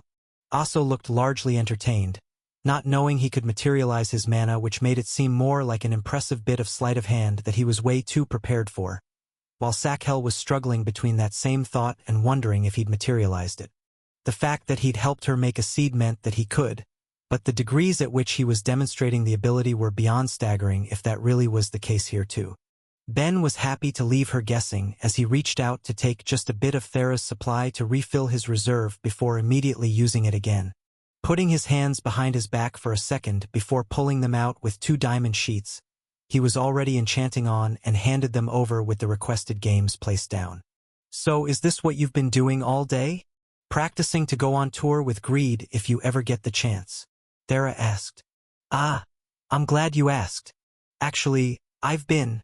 He trailed off as he looked at 2 of them. Both Thera and Sonia always ended up informed about the things he would do, but not so for Sakhel and Aso. He knew he'd created something big and he wasn't sure he was ready for word to spread about his accomplishments. Still, he wanted to show off, so he was quick to make up his mind. Okay, as long as everyone here promises not to go spreading any rumors, you can come check out what I've made.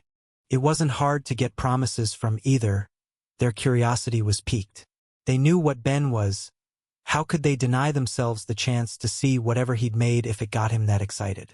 So he led them to the back, already anticipating the reactions but not prepared for one of them to immediately scream. Ben's also killed people. Looks like he has the higher body count today too, Aso said, even while both Sonia and Sakhel were moving to check on the bodies laying on the ground, getting another jump scare when they realized each had Ben's face, with the worst of it coming when he got back in range to use them, filling each with his soul to make them get up. Sorry, don't mind the tools, he said through 5 mouths at once. I left them here when I heard you knocking. All but Thera were left unnerved, with his girlfriend being the only one who'd seen them already, and he was forced to give a bit of an explanation about what they were and how he was using them. It didn't seem to help much though, so in the end he put them away, guiding each back into their storage boxes. Okay, now if you could all ignore that, we could instead focus on the absolutely incredible thing I have just a bit farther down, he said, rushing over to what looked like a pair of simple door frames to them, right until he stepped through one and came out the other, revealing their true nature as gates. This time he got to enjoy the look of shock from each and every one of them with what they were seeing. Miniature gates, the first in the world, had been built in a small shop in a small town under the power of one motivated man. And as things stood, they were his best work. They went over to give a closer look, walking through themselves while Thera stayed by his side, a question on her lips. So did you finally do it? He didn't need to ask what she was talking about. It could only be one thing and made him smile all the wider. Finally broke through to lower legendary. Got a few levels for it too, and honestly it feels great. A part of him felt bad about giving his own good news when he knew she had been feeling so low. But he didn't want to hide it either. He didn't believe Thera would fault him for any small celebration of his success, and by all accounts she seemed happy for him. It's incredible. I can already imagine you getting flooded with orders if anyone ever finds out. Is this what you've been working on all day? Ah, no. I finished it a couple hours ago. Since then I've been trying and failing to make something else of the same quality. I was actually going to give it one more attempt and go home after regardless of how it turns out, so you all came at the perfect time. Of course, since you're here I can just leave it for tomorrow and head back when they're done, he told her, prepared to start packing up while the others were still looking over his gate, only for Thera to stop him. No, do your last one. I'll stay and watch. You sure? It's not actually going to be the most visual, I just have enchanting left. Then that won't even take too long. It's fine. Besides, I like watching you work. Well, if you're sure then I'll give it a go. He walked over to an anvil where he'd left a knife resting, meant to act as a replacement for the one the invader had destroyed, only made to be even more savage. He'd worked every affinity of magic into the first one when he'd made it so long ago after constant failures, and he intended to do the same again, with dozens of failed attempts under his belt already. With more bodies along with his high level of unending crafting and his material manipulation, he had been able to pump out high-quality knives at a constant rate, but even still they weren't able to handle the enchantments he wanted to apply.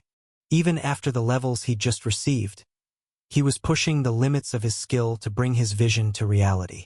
His fingers laden with enchanted rings, he connected to them all, taking what he could as he thought about the aspects he wanted. It was going to be the same general spells as his original knife, only on a completely different level of power. Sturdy, drain, heat application, mental effects, time acceleration, healing suppression, all of them were being reused with one big addition coming to the list. Spatial collapse to pull any flesh it touched into the blade. If that was all he needed to do though, it wouldn't actually be that hard. That was just recreating something he'd already made at a higher level, nothing compared to what he could do. No, the problems came with what he wanted to add to it, flexibility. The weapon he'd created for Amy was still a masterpiece in his eyes for how he'd made it. It was something that played to her strengths, letting her pick from a range of weapons to give her the right one for the right job, and now he wanted the same for himself to match his own abilities. What he was trying to do was create a series of inputs for the knife to alter the enchantments, but on a far deeper level. He wanted to be able to manually control each aspect of the knife as he was using it, able to adjust the strength of each feature on the fly or turn them off altogether. It would make it a worthless weapon to anyone else, but for himself it couldn't be better. It would be something that would take advantage of both how he could think to make constant adjustments as need be, along with his shocking level of mana control to manipulate his supply in a way to alter the output of each individual enchantment on it. At least it would, so long as he could get it to work. He didn't consider his earlier failures, those weren't important. He had new levels in most of his core skills. All that was left was getting everything he had to click into place in just the right way as he bent his mana under his power, making it pour out of him in a flood while weaves and rings blended together before binding with the tool in his grasp. He knew he was pressing his luck with the level of detail he'd put into it to make the knife hold all that he wanted, but that didn't matter. If he failed again, then he'd just try another 100 times till he got it right. As far as he was concerned, being on the edge of success meant that success was possible. It just took the will to make that happen. And to his small fortune, he didn't need to waste dozens more knives and untold hours. He felt his enchantments fall into place without the knife crumbling to dust, giving him his second legendary item that day. Days passed while Ben worked and planned, neither making any more legendary items after his first major success nor coming closer to thinking of how to help Thera with her charm. It wasn't like he had zero ideas, it was just that they all felt terrible given what would have to go to making them happen. Still, that one is really the best I've got. I'll talk to Myriad about it tonight. It was the sort of idea that demanded the help of his god if he wanted to make sure nothing would go cataclysmically wrong for him, but he wanted to be up there himself to discuss it face to face, not speaking into the heavens with who knew who else listening. As things were though, he couldn't do anything in that moment, so he focused on something else for the day. Testing skill synergies. I want you to know I hate this, Thera told him, having been spending more time at the shop with him than out hunting or visiting various clinics. She seemed better emotionally than she had that first day, but it still weighed on her. And combined with the fresh new level of awareness the town as a whole was paying to her, both for her title and connections, as well as the suspicion of more than a few that she'd charmed the man who'd come looking for her. Having the privacy that came from just staying with Ben, while he worked, managed to make the days feel a little easier while she waited for things to calm down. At least it had been managing to until Ben decided he wanted to stab himself. It'll be fine. I'm not even going to be hurt. It's just going to be the homunculus. I know you can feel its pain when you do this, and I'll take my soul out of it after the first little poke. Please, this is the best way for me to test my defensive skills without hurting my real body. No matter what he said, she wasn't going to like it, but she still gave in the end. Fine. Let's just get this over with so you can move on to doing something less crazy after. You got it. He turned to the homunculus he had sitting in a chair before slowly stabbing into its arm with the point of a knife, feeling almost no resistance from the flesh against the blade as it slid through before he pulled it out for Thera to heal. Okay, that was pretty much what I expected, he muttered. Now for the less fun bit. He reached out with his deep connection and found he was looking at himself through the clone's eyes like he always would when using the skill before he went to repeat the test, trying to keep the pain from both faces as he did. Getting stabbed always hurt, there was no denying that fact, even when he was the one holding the knife, but it did let him see what he considered a worthwhile change caused by the skills bound to his soul when he connected to an empty body. The knife he was stabbing with was upper rare in quality but had 0 enchantments. It was about as good as a knife could get without any magical aspect to it, but when it bit into his flesh, he felt a level of resistance that hadn't been there during his first test. Not enough to stop the blade, but enough to make it need significantly more pressure to go as deep.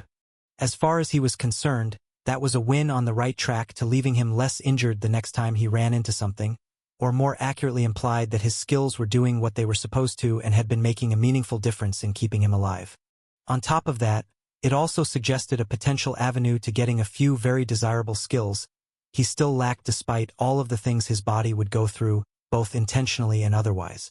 I wonder if I just keep beating these things while I'm using them, if that would be a path to finally getting me pain resistance?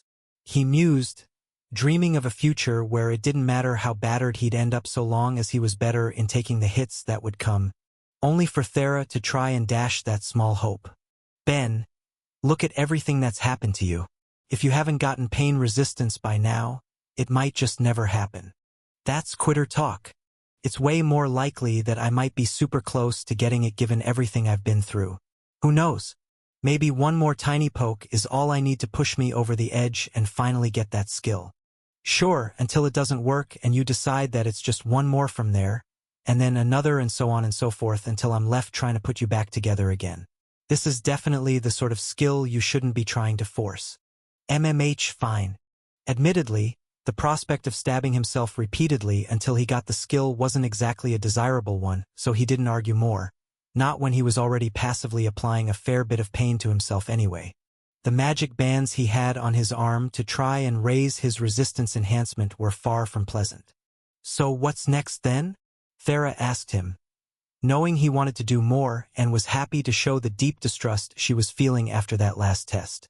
Okay, so there's this teeny tiny little spell I was hoping you'd use on the homunculi for me. Same way as last time, with one before I'm using it and one during. Get to the point, Ben. Can you please petrify it, so I can see what the experience is like? Yeah, you know what? Fine, let's do it.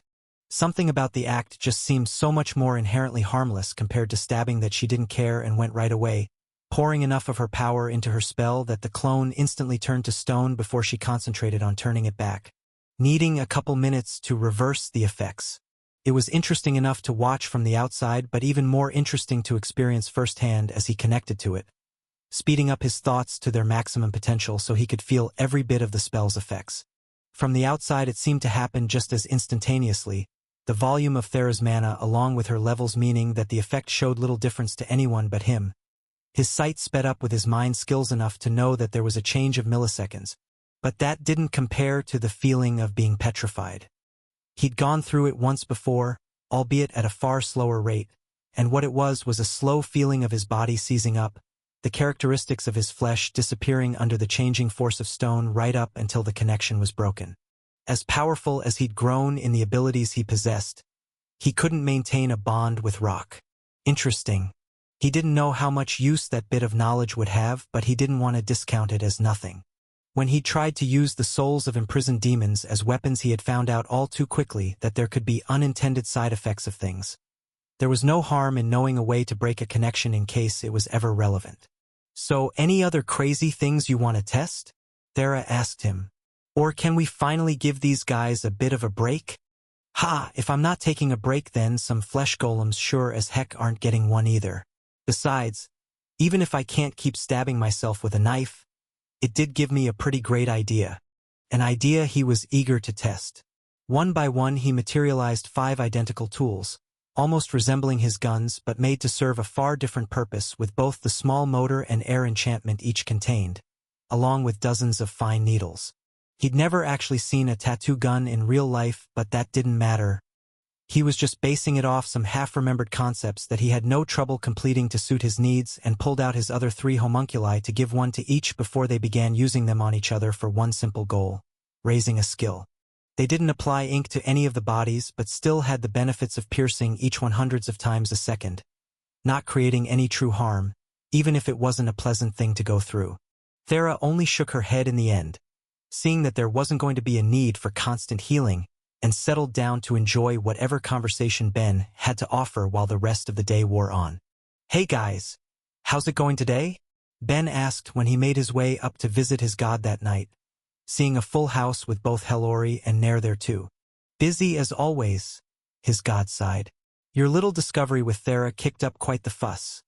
It's been all hands on deck to re-examine everything that was seen during the first wave to make sure nothing else that powerful got left behind. So far at least, it seems that your poor luck is our good fortune. We think it was the only one that got stuck on world. And it fills me with so much joy to hear you say that," Ben said dryly, hating that he'd somehow managed to be one of the suckers to find it. "I must be some sort of invader magnet." But to abruptly change the subject, "Sorry guys, but do you mind if I have a moment alone with Myriad? There's something a little private I want to talk to him about." God to believer. The request caught both Helori and Nair a little off guard, Ben never having seemed shy to discuss things in front of either of them in the past. But they each stepped away easily enough, respecting that even he had things he might be dealing with given everything going on that could demand a bit of spiritual guidance. Myriad too was surprised, though he didn't show it, instead trying to be a comforting figure for his apostle in what seemed like might be a time of need. "Are you okay, Ben? I'm always happy to listen no matter what's happening." "Thanks, man, because I have a big favor. I'm not exactly unaware that gods other than you and Helori might watch me sometimes, probably all the more so now that I've made a legendary item. Is there any way you could cause some sort of distraction in the next couple days that would make sure I have a few hours where I won't have any eyes on me?" "Why?" Myriad wanted to know, any desire to help slipping away and disappearing altogether with the answer he got. "Because I'm going to be doing something that some of them might want to get in the way of." Ben dash. "It's nothing bad. I just know some of them can kind of be touchy about the smallest things, and it's an idea for how I might be able to help Thera with her charm. If you don't help, I'm still going to do it too. It could just end up significantly more dangerous for me. I might even end up dead. You really are the worst, you know that? Myriad sighed. Fine. I'm not going to cause a distraction for you, but you're in luck. There's a big meeting in 2 days, all hands on deck. It should end up taking most of the day too, so handle whatever you have to do then. You're the best. And you're stressing me out. Just make sure you don't do anything too bad. All right? Please. When do I ever? He chose to take his god's silence as agreement and gave a final smile before leaving for the night, wanting to spend all of the time he had making sure he planned things right. Thera woke up alone. The answer to where Ben had gone off to coming with the smell of breakfast that filled their home, while she couldn't help but acknowledge that she was feeling a bit better. She still felt the nagging worry about the future of her charm and where it would grow as time went on, but she was running out of energy to dwell on it unless something actively brought it to her mind, and she had other things helping make it just a bit easier to handle. One of which was their living arrangements. She'd felt bad enough when she'd first come back that she'd pretty forcefully made the choice that she wanted to keep Ben by her side, and given how she'd been, it had not only ended up as a decent way to avoid bringing up the topic entirely with her aunt, it had meant she didn't end up enduring the expected teasing either. So I guess it's worked out okay for now. Even if he'd wanted to do some absolutely insane things, she'd been enjoying their extra time together since she'd decided to put off going to the clinics for a bit, even if she knew it couldn't last. There was value in practicing her magics like that, and it helped the surrounding communities too much to leave forever, no matter how she was feeling. Still, enjoying this for just another day or two couldn't hurt. She told herself as she finally got up to make her way to the kitchen, seeing Ben at the stove and wrapping her arms around him. "Smells great," she muttered, still sleepy but doing her best to fight it off. "I put my all into this today. You're getting some beyond Michelin quality food right here. It'll knock your socks off." "I have no clue what that means." "Ha, it means it's going to be more delicious than usual. Also, do you have anything planned for the day?" "MMH. I was debating if I should start going out to the clinics again, but decided to give myself another day or so. I figured I'd just go hang out with you while you were working again, if you don't mind." "Yeah, that's great actually. In that case, how would you feel about going out to the gate after breakfast?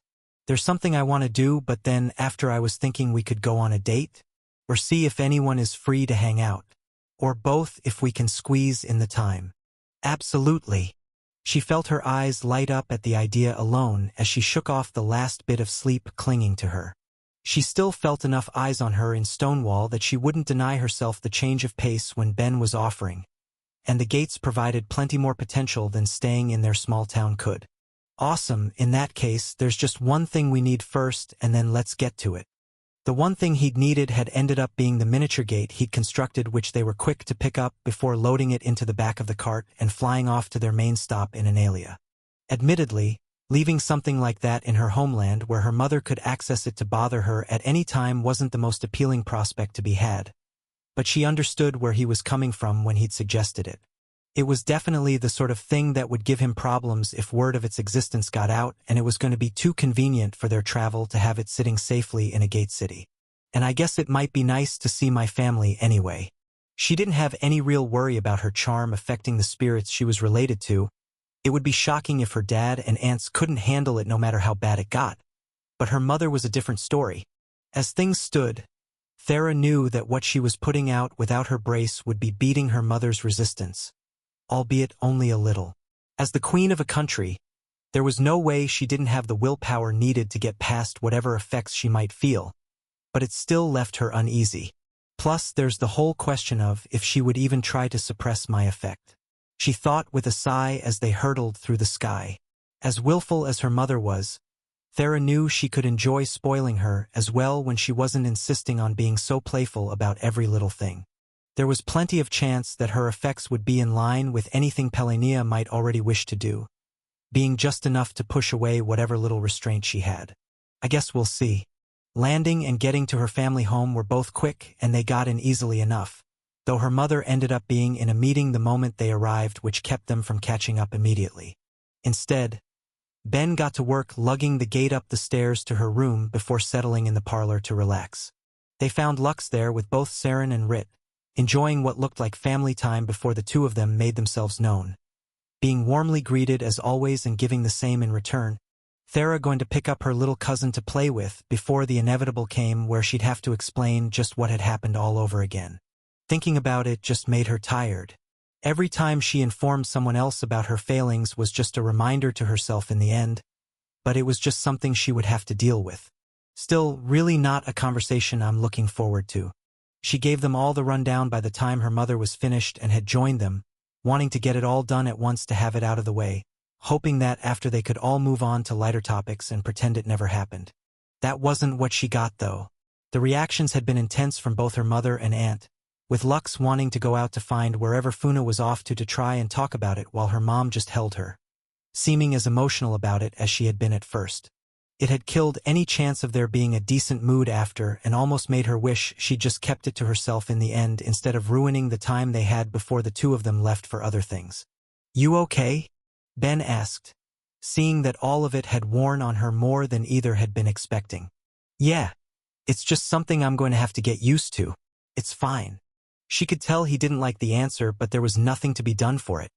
So instead she tried to force on a brighter face, wanting the chance to enjoy at least a bit of the day beyond that.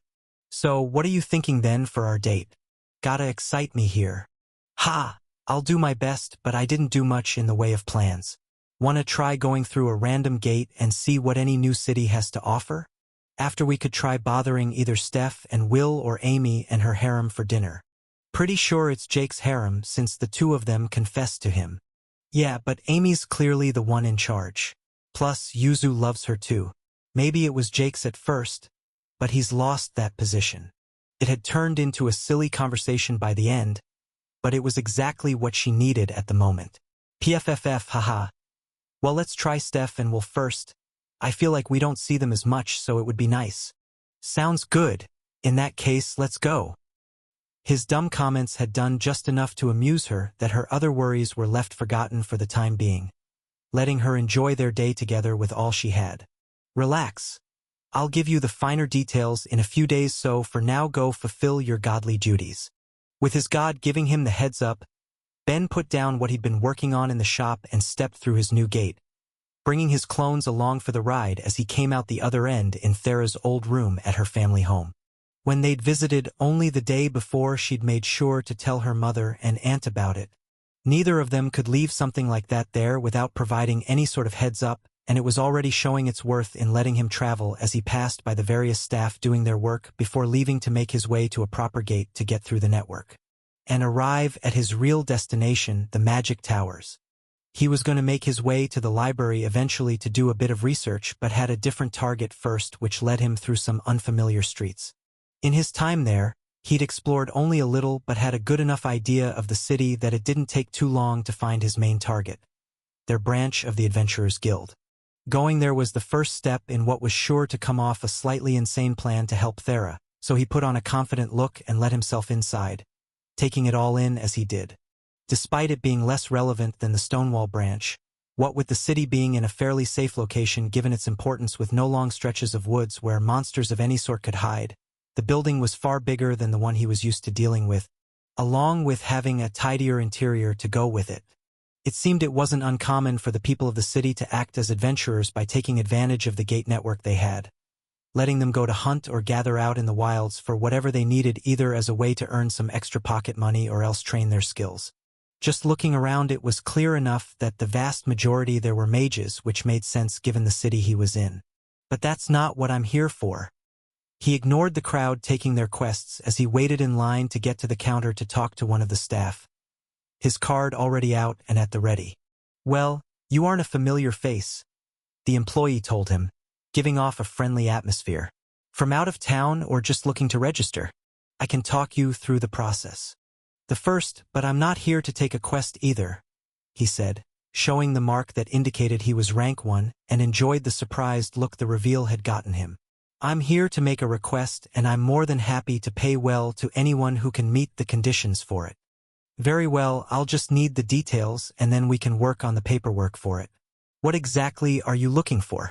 I suppose you won't be seeking any guards, so materials perhaps. He shook his head. There were plenty of things adventurers could do for requests beyond hunting, but what he wanted fell fairly far outside the norm. Information. And done, all that's left is to see how this works out.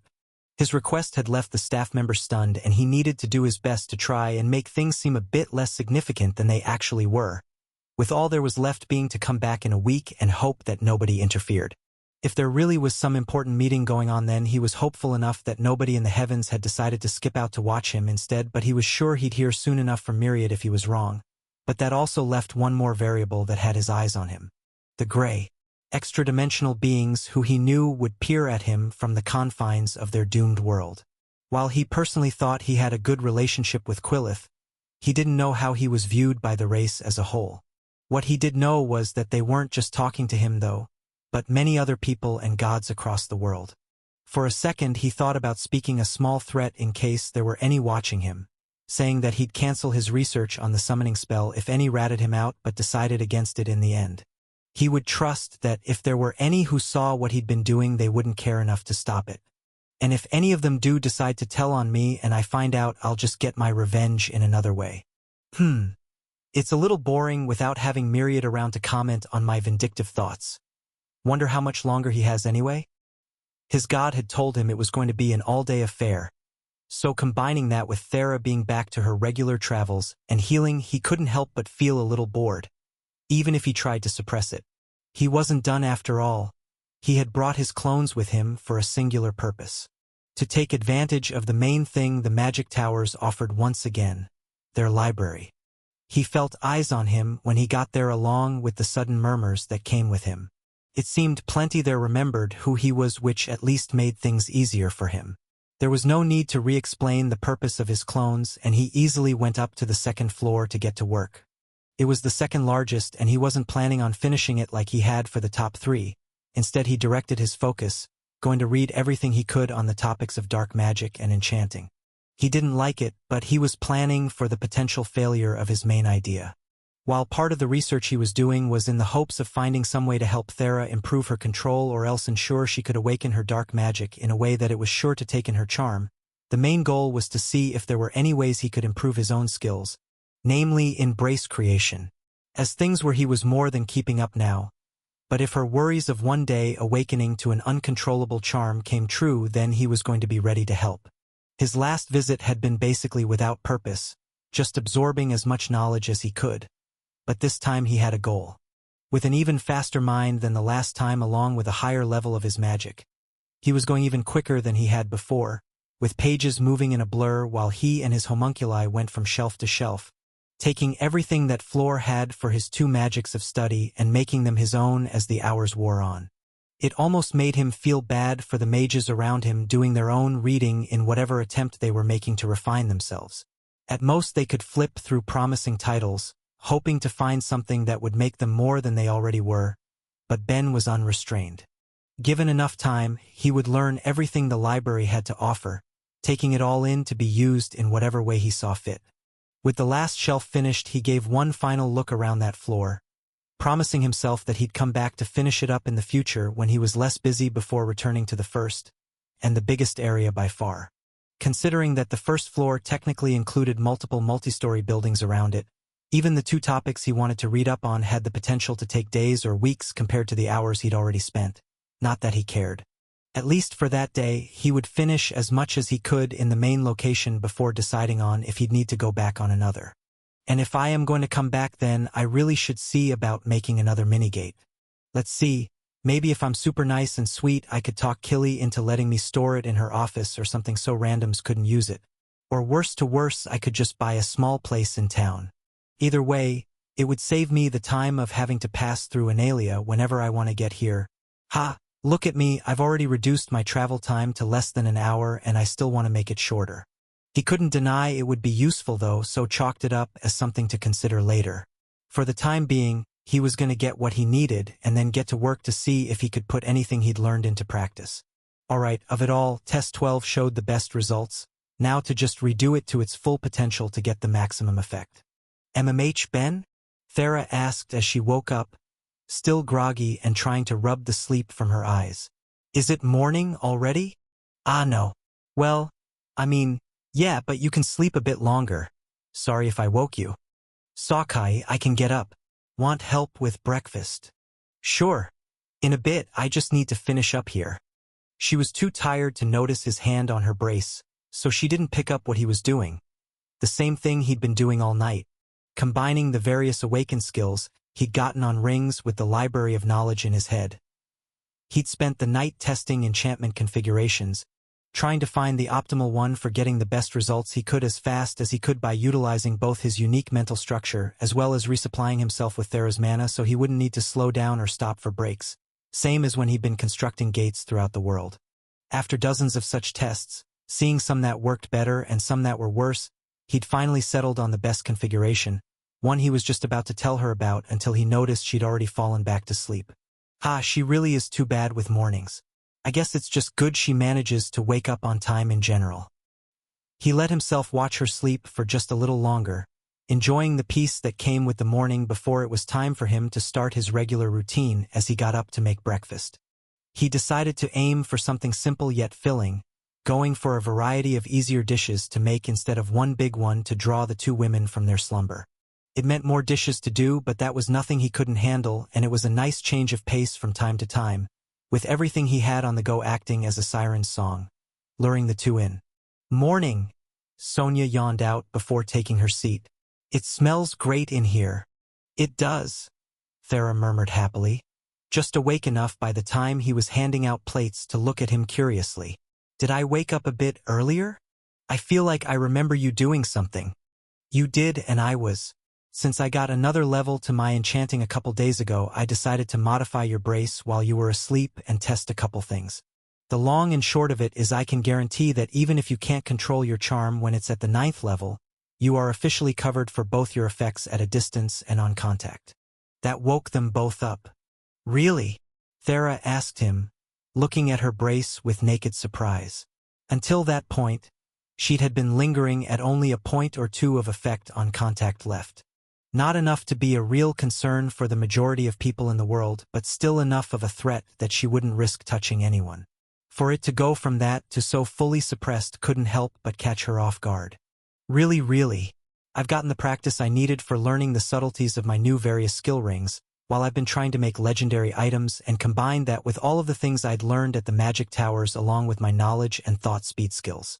Easy peasy. He was downplaying it a lot. He'd worked himself to the bone with his various tests while she'd been asleep and even before he'd started his attempts. Each mind in his head had been trying to model and estimate just what could work, no matter how outlandish, with the final enchantment that had gone down pushing a rare ranked armband into being the third lower legendary item he'd made. He skimmed past the usual bragging and explanations though because he could see that even if Thera was happy about it, it still left a complicated feeling. She was still dependent on a tool, unable to manage her power by herself. Receiving it was undeniably great for her, and she had no intention of being ungrateful, but still left the lingering feeling of what if? Ben had said she'd be fine up to the 9th level with it. What if she surpassed that? What if awakening would make her charm grow too strong, and what if the brace wouldn't be enough? It was worries she was trying to make herself learn to deal with while Ben took a different approach. If you still need it in the future, then I'll keep figuring out ways to make it better, he told her in no uncertain terms.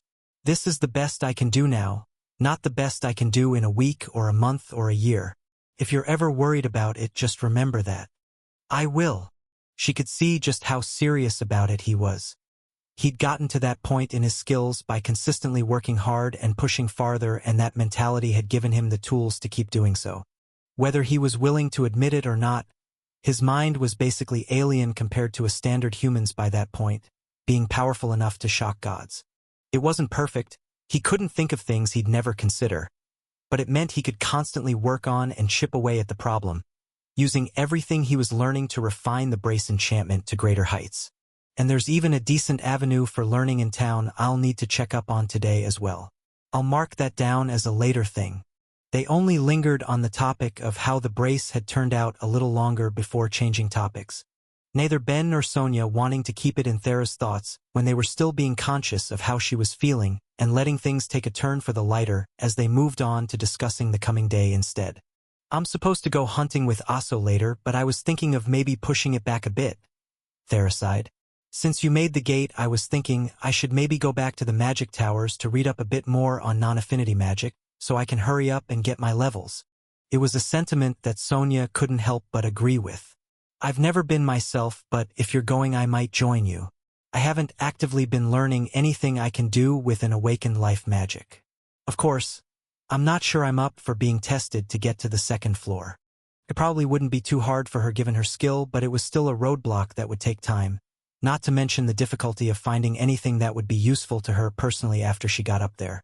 Still, they both wanted to grow and improve no matter any small level of inconvenience, and the two both started discussing if they should go.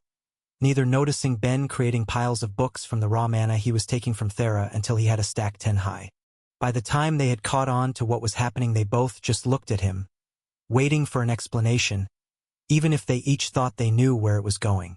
Ahem, with all of the books there, it can be a little overwhelming. I just figured it would be easier for everyone if I just made you ones with the most relevant information and maybe a few copies of the more interesting ones after that. It will only take a minute, he explained while his thoughts all worked in tandem to organize and compile everything that mattered.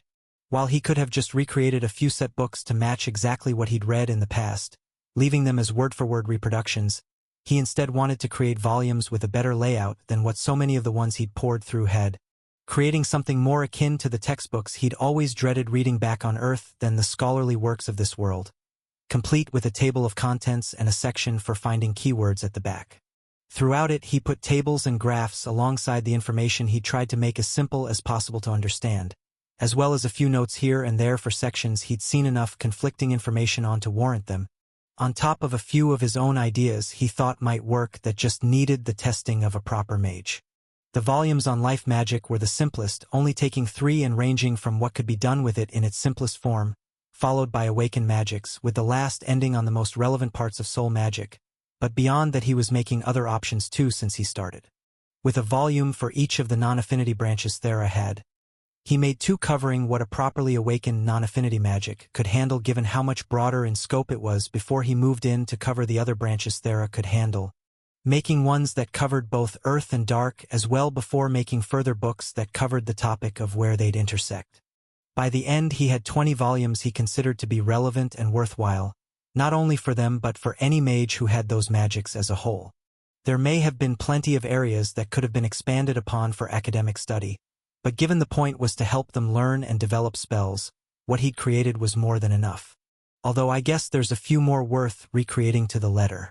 As a final act to top it off, he perfectly replicated the books that contained the accounts of the signature spells of famous mages, the ones that had a level of complexity or skill that let them rise to their past fame, making sure every word was exact as he made them. He was only focusing on recreating ones that would be possible for either of the two to achieve if they put in the work, not creating anything that contained affinities they didn't possess like fire or water. From those sorts of books alone he'd created 30, the majority going to Thera given just how many branches of magic she had access to. But there were still a few that could be done solely with life if Sonia felt inclined to some studying on the topic. I suppose I'll make a bookshelf for the living room later for all of this, he said, half thinking out loud while the two of them were each already grabbing volumes to pore over. Ben, this is shockingly detailed, Sonia said after a moment of trying to find the words. You could probably publish these, and they'd be wildly successful as actual learning materials. Neither she nor Thera actually needed his first volume on life magic given they were both past that stage. He'd mainly made it for the sake of completeness, but both could see it was well put together in a way that would have made it an excellent supplement to any practice and hands-on training they got. Maybe I'll pop through the gate later to show them to Killy, he mused. If I get her interest, then she can handle the rest. Well, in the meantime, do you think I could get you to make a few more copies of the first life volume? Sonia asked. Maybe even a few for Light as well?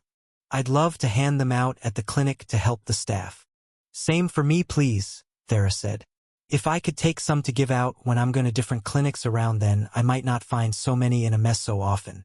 And if you're willing, could I get you to make one on fire magic for Aso and whatever you think would be worthwhile for Sakhel? Hey, it's your mana I'm stealing to make this happen, so as long as you don't mind, I'll do it.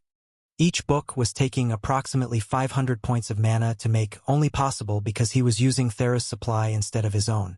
Just the 50 he'd made before had cost around 25,000 points of it, but as long as she didn't mind, then he wouldn't stop. So by the time I'm done, I'll have used about 100,000. Goddamn. Can't wait to end up with printing press as a title. With his bookmaking done, Ben went out to start the day, putting his main destination on hold since it was still early, to instead visit the church he had set up, wanting to give it a look. There was not much need for cleaning. Given the evaluation of gods in that world, anyone who went in, even those who didn't necessarily give his god any faith, made sure to show a certain level of respect and kept the place in top shape, and he was fairly sure that Sakhel would occasionally visit to dust. He wasn't there to inspect the level of cleanliness, though. Making so many books had reminded him of something his god had once mentioned, and he'd decided to put it into practice as he rearranged the space. Despite how big the church was, having 2 stories along with both a basement and a sub-basement, only the main floor was open for public use, with the rest of it being left for whatever he personally felt like storing. But that was going to change as he began lugging up piles of the books he had down below to the top floor, moving the shelves as well before he organized it all to create a proper library. It had taken a couple hours thanks to the sheer volume he'd been accumulating, and while he'd been doing it, he'd been making books as well, with texts covering what could be done with the first tier of each of the 10 affinities being made, along with a couple that covered a few of the more prominent non-affinitied magics. He was able to make about 2 books like that without Thera around so long as his mana pool was full, and it took him less than 15 minutes to refill it, so even if he wasn't as fast as he had been in the morning, he was able to chip away at it all as he'd worked, with the public library of Myriad complete. It still needed a sign, both out front along with inside, to point up the stairs and remind people that if they wanted to use it, they should at least offer a prayer. But he couldn't help but feel a small sense of pride by the end. He'd originally shot down the idea because he didn't want to risk losing any book he hadn't yet read when his god had suggested it. But that was no longer a problem. There was nothing there he hadn't consumed, and the nature of his mind meant he could bring it all back to the front of his thoughts, so making it a resource for the town as a whole felt nice. There. Aren't I a great apostle? Don't you love me? He asked up to the sky. When I have time, I'll make some more covering the intersecting points for various branches and some more on both non-affinity and combined branches, but I think this should be good for now. Even if it only gets a couple people in per day, that's a couple more prayers for you, right? No worries. With that little side task done, he moved on to the main one, walking through the busier streets now that people were up and enjoying their day to get to his research center to see what progress had been made since he'd last been in. He made his way through the halls before finding the one in charge. Kufno was busy talking with some of the others as they scribbled down notes, using the cube that contained a section of the summoning spell as a table to do it. Kufno, he called out, getting the man's attention and giving him a grin. Sorry, it's been a while since I've been in. How have things been going here? I would say rather well, Ben. While we don't have many theories, testing is at least ahead of schedule. He told him positively. Can I assume you're here to go through the books? That you can. I'll be back in a bit to talk about how it looks after. After giving his greeting, he passed by, going to a shelf at the back where hundreds of notebooks were being stored, each of them on the examination of different fragments of the monumental spell. It was a lot, but not so much he couldn't handle alone, even without his clones there to speed up the process. He pulled out as many as he could read from the shelves, letting them hang in the air as pages turned, a few of his staff turning to watch in surprise, none of them having seen how he absorbed information before, with pages fluttering before his eyes and knowledge condensing in his head. There were a few ideas mixed into the various pages of observations, but one he felt had real potential, even if he wasn't yet sure of what to do with it. Mana modifiers, certain arrangements of power that seemed subtle but had a tremendous impact on the final product. It matched what they were seeing, but beyond just having a name for the phenomenon, they didn't have a way to predict them, nor judge their ultimate purpose. But I can at least test it out for now and go from there. This is along the lines of what I was looking for anyway. His hope when coming to see the research for the ridiculous spell was to see if any small breakthrough would have something relevant to Brace creation, and while it didn't yet, that didn't mean it never would. From all of the notes he'd gone through, he was sure they'd discovered around 50 modifiers so far, but had plenty left to check for more. Within it could be something that would enhance the effects beyond what he could currently accomplish, He just needed to wait and hope. With what he had so far, though, he needed to properly test. "Can I get someone to pull me down a finished block?" he asked, wanting to fiddle with the enchantments that had already been examined, and had 2 earth mages there to accommodate him before he got to work, taking the sealed sheets apart to begin his experimenting while Kufno came to join him. "Find something?" "Maybe." Someone jotted down the idea of mana modifiers, and it's a good one. From what I've seen within those notes, I believe there's 50 different arrangements that have been discovered. Just gotta see how they work. He was altering areas that seemed like they had certain modifiers on them already to have different ones before resealing the block and adding a mana crystal to test it, seeing the change in output. He'd added a light enchantment at the end, something that should have given him plain white light, but the original modifier had turned blue. Only thanks to the new one it ended up red. Progress. This is progress. Seeing he was on the right track only motivated him even more, and he got to work to keep it up, wanting to see what else would come as he spent hours thoroughly testing each one, taking the block apart each time to modify the contained spell, only to come to a conclusion by the end of it. They hadn't found 50 modifiers, they'd found around 200. He'd come to the conclusion after around a quarter of the modifiers seemed to either alter only the output that was shown or caused it not to work at all, making him re-examine everything he'd seen in the different sections and found that many, though not all, of the sections that didn't work had modifiers on them as well. He'd assumed up till this point that part of the issue was the way he had to cut the spell to test it, and while that was still likely true, it implied that the faulty output was continuing on to be modified by a later modifier as well. Which means I need to start cataloging modifier interactions to try and find the rules of each individual one before seeing how it works when you start combining modifiers, and from there I'll need to be able to interpret which parts can be cut away and which need to stay. Plus I know this stupid thing is meant to incorporate faith in some way, and even if I think it's just supposed to be used to enhance the spell as a whole, I need to be prepared in case it's actually adding some yet unknown component to the whole of it. Jesus Christ. It was a lot, and it was going to be exhausting. But at the same time it was progress. A huge leap in progress even. Testing all known modifiers against different spells and affinities was something he could do in a day, and by the time he was done he could come back and remove any spell blocks that only had those modifiers on them, meaning the workload would shrink. He was sure there were going to be plenty more to discover too, but he could feel everything being chipped away, letting him get closer to the goal of mastering that mad spell. Time had flown since the visit to his research institute, with all of his work transitioning from his crafting to studying all of the known modifiers, testing them against multiple spells of each affinity as he tried to brute force their finer rules, feeling the problem budge under his efforts. Each modifier would interact with a given mana in its own way, leading to different, yet predictable, results the moment it was understood, leaving Ben to fill dozens of notebooks that ended with the shop covered in pages for him to check and compare against each other. Even if all of the information existed in his head, having something in his hands he could physically take hold of just left the whole process feeling better, even if his workload only felt like it was increasing. From what had been tested, Ben was comfortable saying they'd identified 200 modifiers, but when he looked beyond that, letting himself examine the spell as a whole within his mind's eye, was believed the total number ballooned to over 1,000, with every component needing to be studied to learn about their base interactions first. Which really isn't too bad. As long as I don't mind cutting back on other things and losing some sleep, I should be able to get them done in about a week. The problem is all of the testing after that to see how they build atop one another. Each end product of one modifier is feeding into another dozens of times each at least, maybe even hundreds.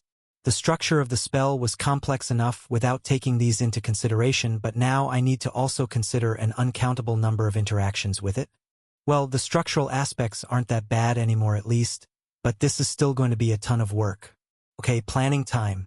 I'll finish up looking at the base modifiers myself and deliver a report to Kufno, and from there I can have some of my people keep on studying the component sections while others begin looking at interactions between them while I look at others to split the load.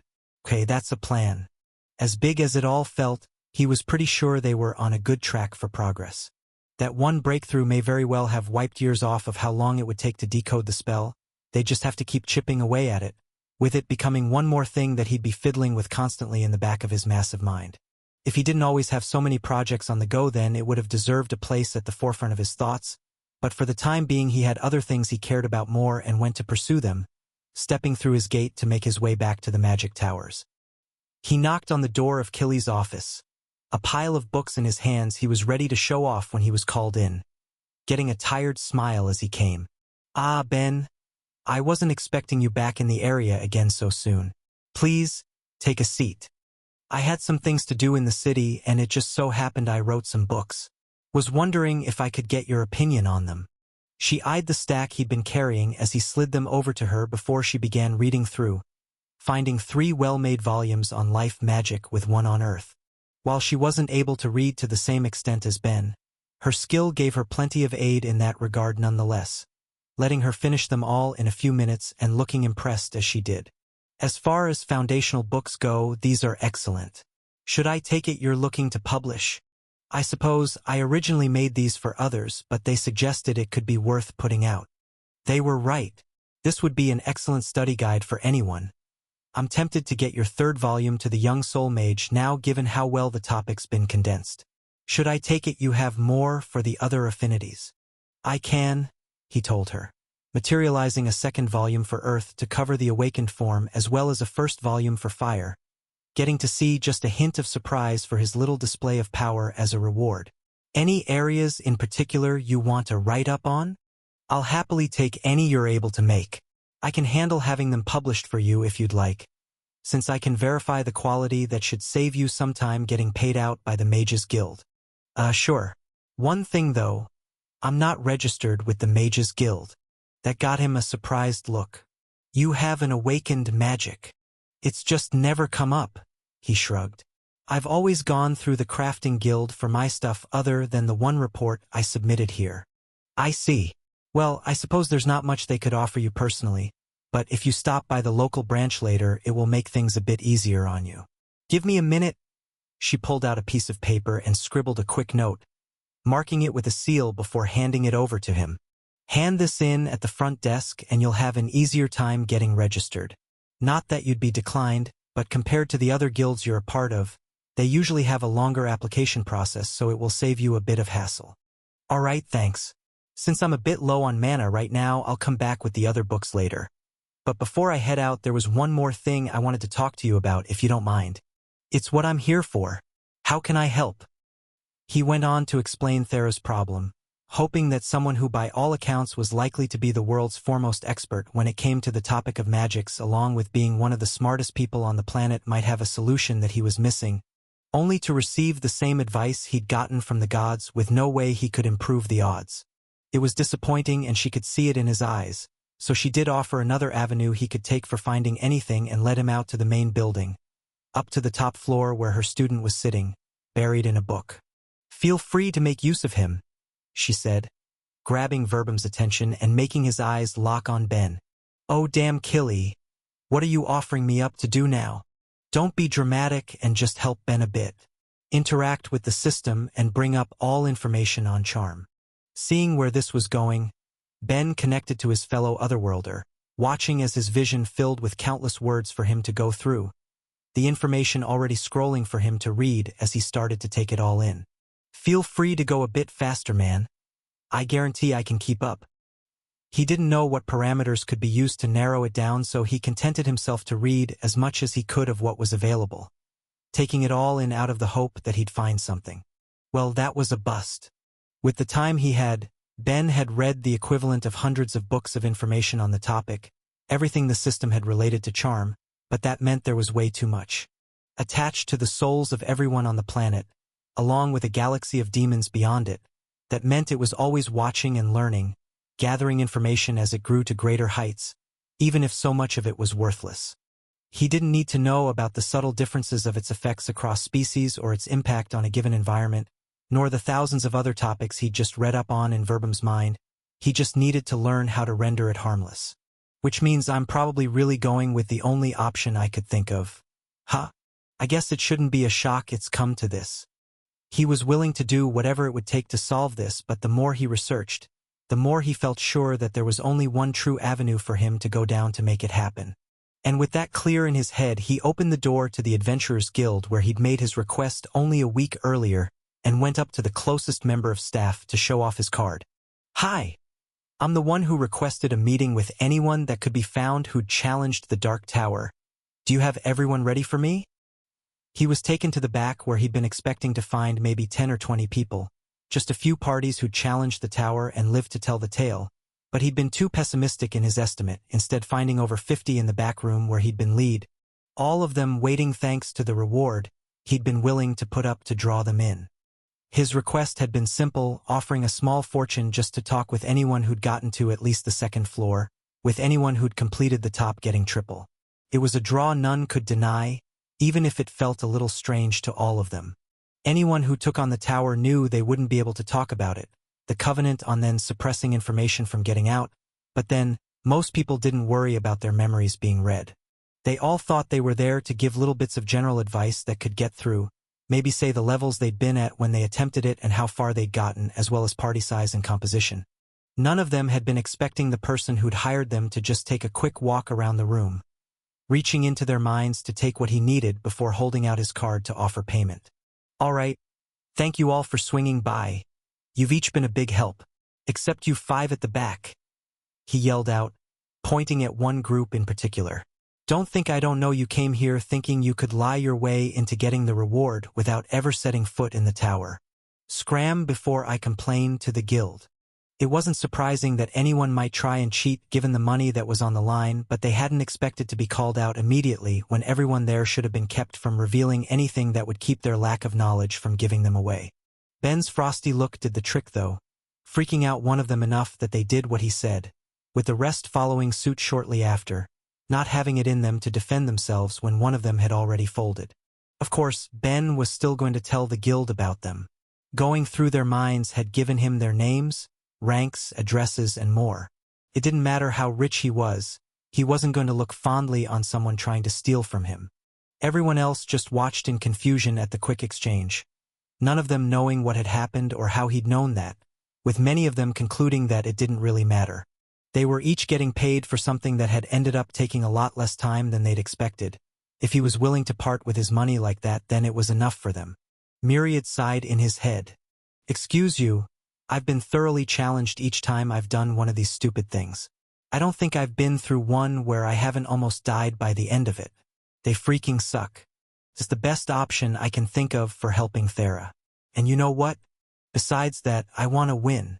Winning is more than just coming out the other end with whatever rewards you guys are giving away. He shot back. I want a good, clean victory. Something where I'll come out the other side without taking a beating on the way to it. I want one of my plans to go off without a hitch to grab me a perfect victory. And the request he'd put in had been a big step in getting that.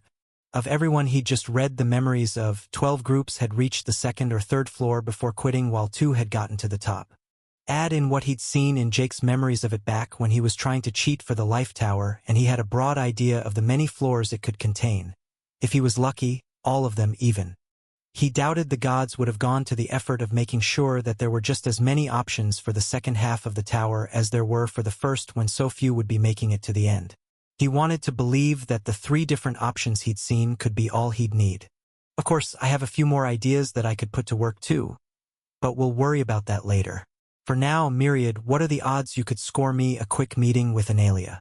Sounds good. In that case, I'll finish some other stuff up and just tell me when she's free.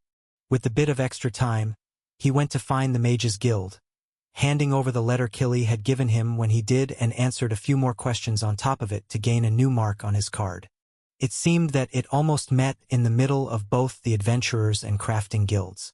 While the first had 7 ranks to it that its members could fall into and the second had none, with all of them being mostly equal in terms of available resources, the Mages Guild divided people into one of 3 different categories.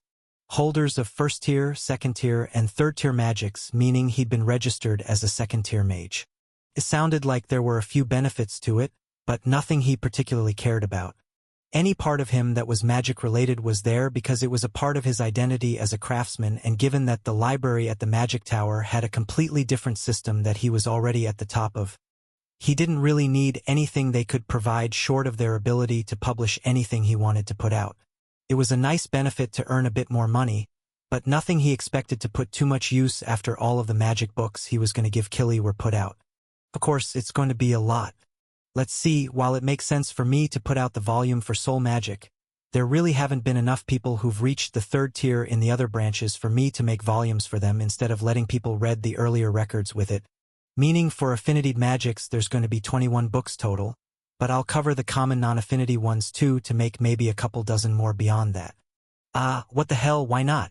I'll also write up books for both material user and destruction since it wouldn't hurt any future holders of the skills if there was a bit more literature on it, and I'll put one together going over everything I know about material manipulation too, just in case anyone ever gets it or an equivalent skill again. I mean, I might need to update it in the future if I ever figure out more uses for it, but just to be safe it wouldn't hurt to make more now. Maybe some for enchanting too? I've already made some for the Craftsman's Guild, but I don't actually know if the Mages Guild was made aware of them. Maybe something to talk to Killy about. Oh, and since I'm so far along, I should make one for mana modifiers. The more info on them that's out there, the better chance for others to possibly make their own discoveries that could help me with this. Is there anything else? I'm already making over 50 books at this point. This is going to take a while. Actually, Verbum is at the 3rd tier. He should have more mana than he knows what to do with. I'll just steal some of his to make this work. He planned to do exactly that as he got back to the library, right until his god spoke into his thoughts. Oh cool, in that case, give me a second. He went to the nearest table and placed his head against it before forcing his mind up to his god's realm. Ready and excited to meet the goddess he was hoping might ease things for him a little. You know, she could have spoken to you while you were down there, Myriad pointed out, with Ben shrugging in return. I want to see her reactions in person. Plus, if I'm up here, I feel like it's easier to look a little more pitiful. Manipulative. Whatever gets the job done. Their back and forth was cut short with the arrival of a giant snake, Anelia appearing and making her presence known, while giving Ben a surprisingly gentle smile coming from her reptilian lips. Well, I wasn't expecting the call, little child of Myriad. Just what might you need? Thanks for coming, Anelia. Okay, so have you heard about what's going on with Thera? This was her god after all. It wouldn't have been shocking for her to be aware of what was happening. But the worried, questioning look he got when he asked told him all he needed to know, so he filled her in, seeing sorrow touch her eyes and her jaw lightly clench. That's truly regrettable. How is she managing? She's doing her best, but it's pretty obviously bothering her. Hence why I'm talking to you. Before I aim for my more crazy solution, what are the odds that this is something you can solve? The fact that she'd once offered Thera a quest that could have let her awaken a skill left him feeling hopeful, but he could see how deep she was thinking before she answered and didn't take it for a good sign. Ben, I am one of the more powerful gods in the world, and the amount of faith I have is by no means small, but with the timing being what it is, I can't justify the amount I would have to spend, she said, sounding regretful as she did. With how the first wave ended, we're all in excellent shape. I can't risk the advantage it gives us by using up my reserves like that. Yeah. That's about what I expected. However, assuming we are the victors in the struggle for this world, then I will help as soon as I have the faith to, she promised him. As the mother goddess of the succubi, how could she not? As much as it pained her to neglect the suffering of one of her children, she couldn't risk them all to help, but that didn't mean she never would. If they came out on top, then she had every intention of doing what she said, a feeling Ben was able to pick up on. Thanks, but if you can't help now, then I'm not going to make her wait a couple years. Instead, I've got another question. If she gets to the top of the Dark Tower, can you make sure her charm merges into her dark magic if she awakens it? The fact that they didn't know if it would combine properly if she just awakened it through effort meant that even if they got to the top, there was a chance they would still fail their true goal in the end.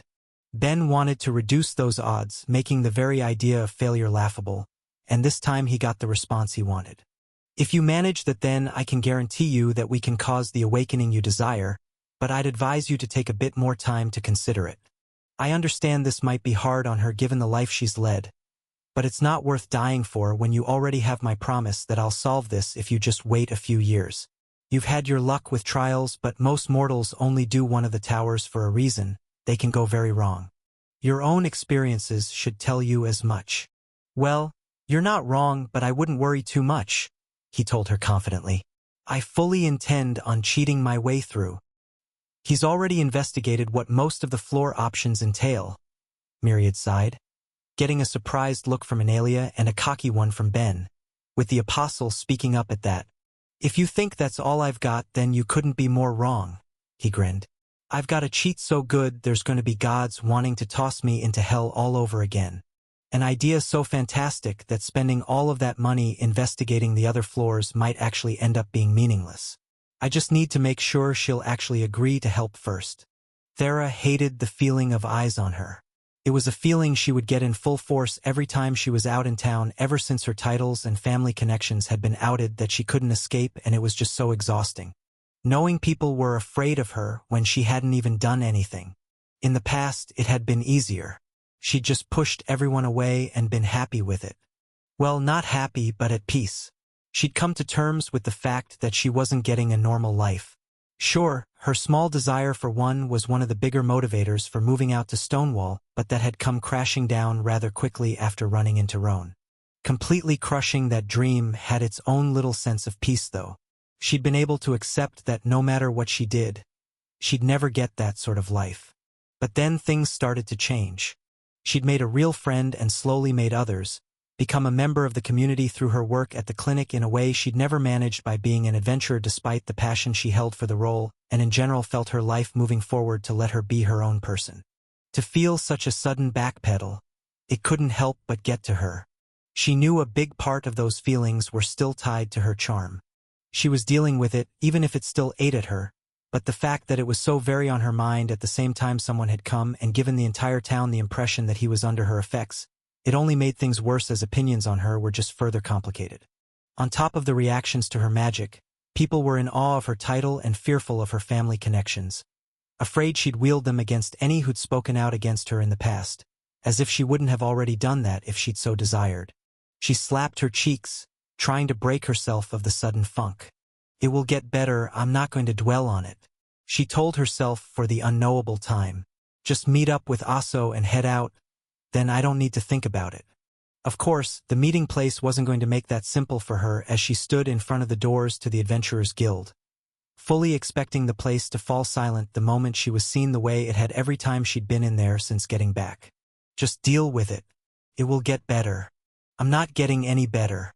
The complaint had nothing to do with the town, nor people's reactions to her, but entirely a matter of her own skill as crystals of mana filled the forest while she watched out for Aso during her hunt.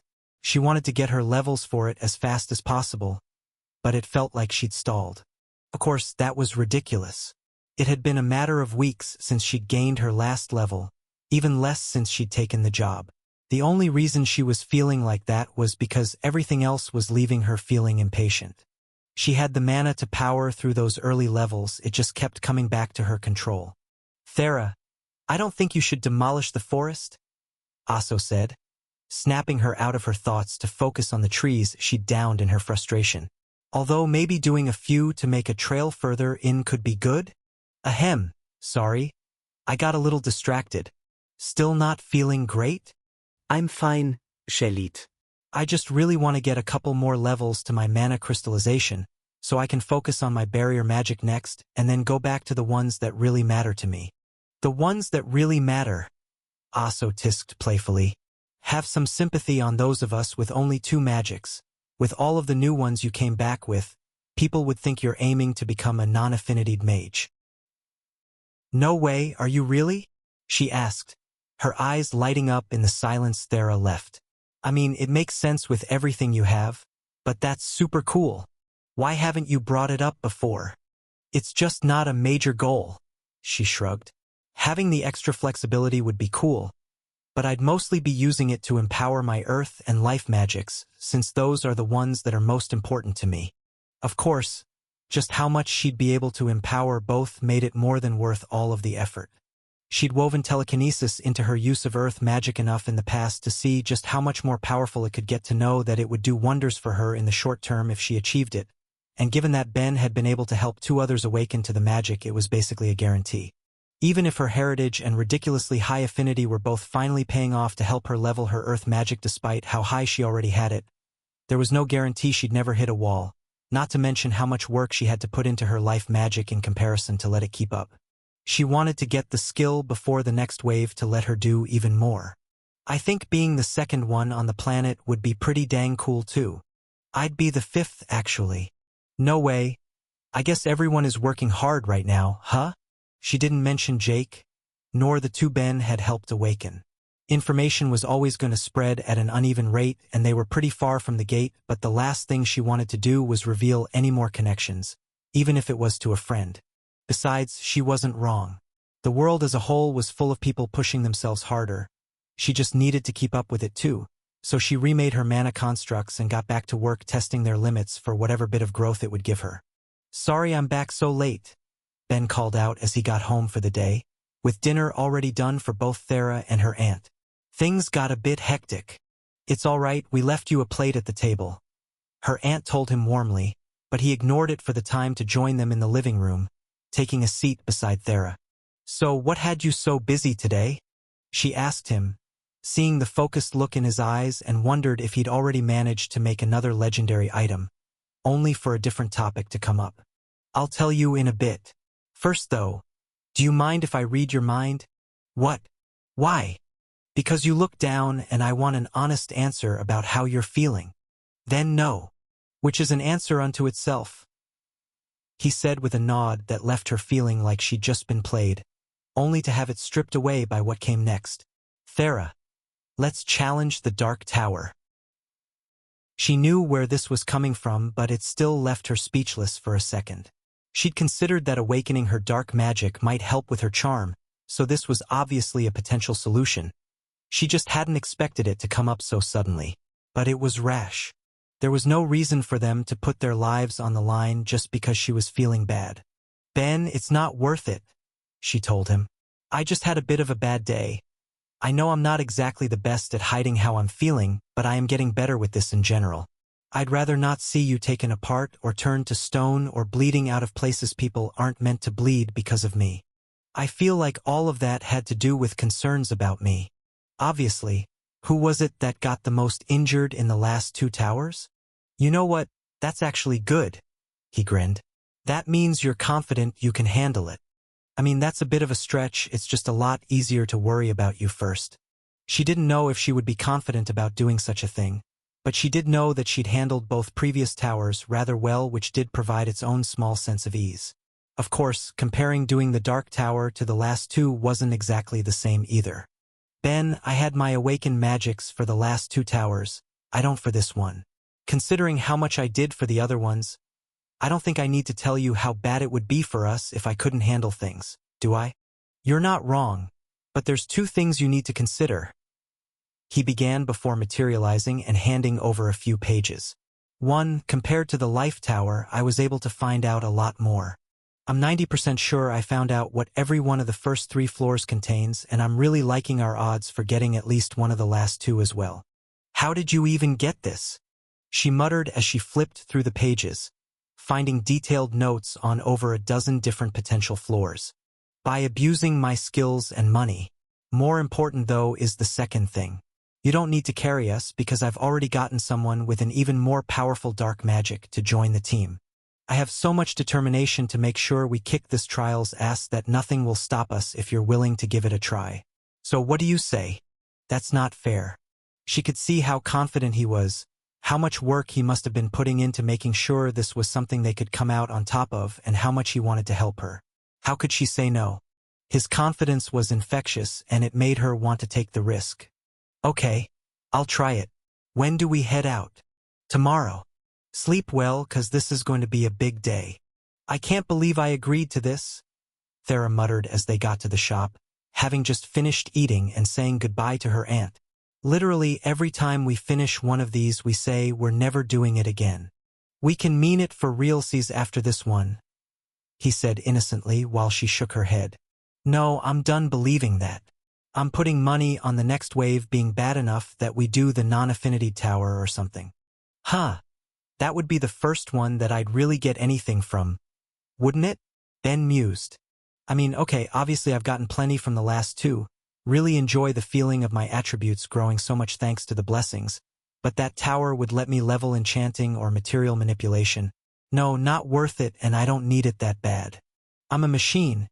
If I need some new levels, then I'll just grind myself into paste later. I'm sure you'll end up doing both, Thera sighed. I know you love shortcuts almost as much as you love working. Ha, true. But when it comes down to it, I love being alive more. Of course, I can and should look into finding people who've taken on that tower as well. Might as well make things a little easier on me if it does come up. Well, let's see how this goes first, she said, trying to regain the confidence he'd inspired in her only the night before as they arrived at his workplace, stepping in and through the gate to her old bedroom. So are we meeting this mysterious benefactor at the towers? After she'd given her agreement and asked just who it was that was coming to help, he'd insisted on being cagey and mysterious, saying that she'd see and leaving things at that, and it seemed he wasn't done yet. A bit closer to home than that, he told her with a wink. Come on, this will be great. It would be great if you just told me, she said, shaking her head but following him out as they passed the staff along the way until they were out, seeing two familiar faces waiting by the gate as what Ben had planned snapped into place like the smug grin he was suddenly wearing. Is this even okay? This feels like cheating. I asked both her and Myriad. The fact that no god was smart enough to make a rule against this is their problem. Besides, we're going to be the only ones pulling off this cheat. Well, there's a pretty similar workaround if your parents ever end up with another kid, but that's for the future. For now, why don't we say hey to our lovely benefactor? The two were already walking their way to give their greetings. Carly, one of the summoned that Anelia had taken in, would obviously be a handy addition to the team, what with the fact that she had an awakened dark magic and the two got along well enough that Thera didn't foresee any problems working with her. But it was clear she was basically nothing but a tag-along for who Ben had really gone to ask for, with her Aunt Funa, the great dark spirit, standing before her. Hello, child, she said, the manna that made up her face being shaped into a smile. Your little husband-to-be gave me quite the proposal. Hope you're feeling ready. Well, since you're the one who's helping us, how could I not? Ben's overwhelming confidence suddenly made so much more sense. Finding out the details of so many potential floors was one thing, but bringing a great spirit was another entirely. As dangerous as taking on a tower was, going with her aunt made it seem like they'd be dropping a mountain on someone looking for a fistfight. Her presence couldn't help but be reassuring and made Thera's confidence skyrocket. There was still a risk, there always would be, but they could do it. That same spirit was clear in the eyes of both Ben and Carly too, both feeling victory in hand, and they made their way to the gate to get to the magic towers. So you both studied up the documents I gave you, right? Ben asked the two as they went on their way. I'm not anticipating any nasty surprises for the first 3 floors at least, but I just want everyone to be ready. There's nothing there I can't manage, Funa told them confidently, with Carly giving voice to her own positive outlook. Don't worry, I don't intend to need to be saved again, she said. Thanks for the invite, by the way. Hey, we had a free spot, so why not? Gotta help out the humans that aren't trying to take advantage of how awesome I am. Yeah, it's appreciated. If we ever have another meetup, I'll make sure I continue on not seducing you. God, don't remind me. It was fun enough at the end, but that first part absolutely sucked. Love me for who I am, not my incredible skills and the awesome stuff I can make. Thera listened as they bantered back and forth a bit on the way to the gate, but focused on her own feelings rather than joining in the conversation. Ben really had planned all he could to make this work, and it filled her with a level of hope she wasn't sure she was ready to have. If they really got to the top of the tower, then she might finally be free of that cursed skill, but it still didn't feel impossible that it would just get worse. That when her dark magic took in her charm, it would be the passive trait that dominated its growth in the end, only making the power worse. I really should have brought my cloak to be safe. No, I trust Ben. If he thinks that this will work, then there's no way he hasn't spent days working this out. I mean, it's not like he's never been wrong before, so it doesn't hurt to be a little emotionally prepared. Gods above, I really wish I could just stop thinking for a bit. With the tower drawing near as they approached the gate, it just ended up setting her thoughts in a frenzy that she couldn't completely escape no matter how much she wanted to. But she did the best she could. Maybe things would go wrong, but Ben believed it would work out and she wanted to believe in him. It would be fine, and if it wasn't, then he'd think of something else. By the way, he said, pulling her from her thoughts as they got within sight of their goal. For the record, I just want to say this wasn't my idea, but she was there when I was talking to Funa and I couldn't say no. Oh, it will be fine, her aunt told them. We had the spot, so why not fill it? What are you guys talking about?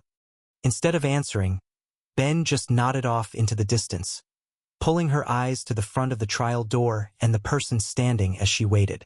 Oh, you are kidding me? She muttered, holding back a groan of disbelief. She could all too well believe what she was seeing, even if she didn't want to. Seriously? Hey, the more the merrier, right? Ben told her, scratching the back of his head and not meeting her eyes. Well, I guess if she was going to join us for one, then this is probably the best choice she could have made. Still, she couldn't help but think about just how much more draining the trial was about to end up now that her mother was there to join in. Her mother Anelia, the current queen of Anelia, happily waved at them as they drew closer, managing to look both excited and oh so smug. Mother, if you were going to come then, why didn't you just meet us at home? Because then you might have tried to stop me. She laughed. Don't think I don't know how you'd react. Okay, but this might end up taking a couple days. Don't you have an entire nation to run? A nation that should be preparing for the next wave, I might add. Your darling mother deserves a break too, Anelia told her, covering her eyes with the back of her hand and largely acting dramatic. Besides, I already spoke with everyone that matters about this affair. They all understand, and I'm sure our country will manage fine without me. The country will manage, yeah, but I have my doubts about how your talks went. In Thera's estimates, whatever advisors, employees, and others of note had likely been given little to no choice when it came to accepting what her mom wanted to do. She was too much of a free spirit to take no for an answer, and pretty much all of the people under her had accepted that fact by now, even if they didn't exactly like it and would still try to push back when it really mattered. She could only imagine plenty of them losing sleep given that they'd been given basically zero notice that the one they were working for had run off to a place where she could potentially die. If that did happen, the impact on her homeland would be huge given what an important time it was for everyone. Just thinking about it couldn't help but make Thera stress out a bit herself. Relax, sweetheart. Just think of it as a little family bonding experience. So you're not doing this because your jealous auntie awakened her life magic? Thera asked through narrowed eyes that her mother refused to meet. Yeah, of course you are. She knew her mom's charm was at the 7th level. There was no doubt in her mind that she was hoping that getting the blessing would give her another one, so she could push it into awakening too. Symbolically, it might even be good for her to awaken it. As the Queen of Anelia, awakening the skill so closely tied to their race was sure to impress a few of their people and create a good atmosphere for at least a little while in such a troubling time, though less so if they knew the motivation behind it. In the end, she could only sigh. Whatever her mother's reason for being there, Thera had no reason to argue against her presence. Even if Anelia could be a bit much, they did love each other, and knowing that one of the results could mean that she'd be given a few extra decades was something that would make her genuinely happy. All right, just don't get hurt, she said in the end. I'm pretty sure Dad would try to go to war with the gods if you were injured in the tower. I know, your father really is the sweetest, she laughed, enjoying the idea far more than she was meant to when it was brought up. Ahem. So if that's all sorted, should we head in? Ben asked, getting affirmatives from everyone. They were all feeling prepared, especially since they already knew what the first floor was going to contain and what their strategy would be for beating it, so they joined hands to keep from being separated and went in to face the darkness within. By all accounts, it was a straightforward one. On a floor where no light could exist, either magical or through chemical combustion, they needed to make it to the far-off exit while avoiding being led astray to any surrounding traps by the hallucinations that were going to be forced upon them. It was straightforward as far as applications of dark magic went, but sure to be a nightmare for the average group of challengers that were forced to discern fantasy and reality without even their eyes to help them. Them, though? Not so much. There may have been no light, but her Aunt Funa was a spirit. She didn't perceive the world like that anyway. Instead, she sensed anything that interacted with her element, along with dark mana itself, which the floor was flooded with. The rest of them couldn't see, but for her, it couldn't be brighter. So with nothing else they could do, they slowly moved forward, all of them walking with care with nothing acting on their minds for the time being either. Either the trial was waiting to show its effects or something else was at play. "Stop!" Funa called out, but too late. A change, minor if it had happened in the light but terrible in the dark, ended up striking as each of them suddenly felt something hit their feet, making them stumble and at least one person fall, breaking the chain they'd made and letting the mental effects take root. It seemed as if the trial had been waiting for such a thing, giving them just enough separation that they couldn't trust their senses while the voices of the others filled the void, dozens of them calling out in confusion, with one hidden among them sounding resigned. It would seem the trial was designed to spring forth a few stumbling blocks to separate us if need be. "Ben, be a dear and look after Thera. It seems I'm going to need to grab the other two." "You got it." Even if he couldn't see her, he could still reach out with his connect to find her since they were all still so close, giving her a sense of comfort as against the throng of so many other voices. She knew that whatever mind effects there were probably weren't doing much to him and felt him take her hand. Both hands, in fact, pulling in opposite directions. "Come on this way," they both said as one in a way that would have been reminiscent of the first trial they'd ever done together if not for how, unlike last time, one of the two didn't have her best interest at heart. "Don't worry. I'm real. Come on this way. The others are just over here. Come on." "Yeah, I have no clue which voice to trust here," she muttered, getting a reaction from both. "Which voice?" they again asked as one before they presumably connected to her, hearing what the other had to say through her mind. "I'll admit he sounds cute, so I get why you might be fooled, but I'm definitely the real one," the one holding onto her left hand said. "Ignore his sultry tone. Neither of us can let ourselves be led by him no matter how handsome he sounds." The one on her right spoke back, making her want to drop both hands to grab her head. "You know, I would have thought the fake one would try and take this a bit more seriously. That would be a bit of a giveaway, don't you think? Which does lead to the small problem of how I'm going to prove I'm real." "Funa, want to give her a clue?" "On the left. On the right." Both voices sounded like her aunt, though one was clearly a mental attack, same as she was already dealing with. "Auntie, there's no way you can't do something about this." "You're right," she laughed back. "But where's the fun in that? The trial wouldn't have this if there was no way to tell which was real. Why not take some time to see if you could get it right? Because one of them is definitely trying to kill me? And I'll stop things before that can happen." "Sounds fun," one Ben told them, with the other not being outdone. "I'm game. This has to be the dumbest thing anyone has ever done in this trial." "Fine. Just don't be mad when I get it wrong." She could hear the sounds of struggling coming from both Carly and her mother but ignored it, believing her aunt had things well in hand while she focused on trying to guess which was which, though nothing either said had seemed like enough to make her guess, with both of them picking up on that fact.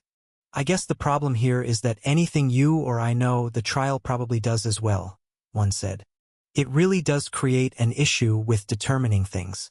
Maybe it adds a bit of false information to create a chance of giving it away, or maybe it can't know everything." If I was designing this, then I think I'd make it so the trial creates the hallucinations from the mind of the specific target to force them to compare the one in their head against the real one."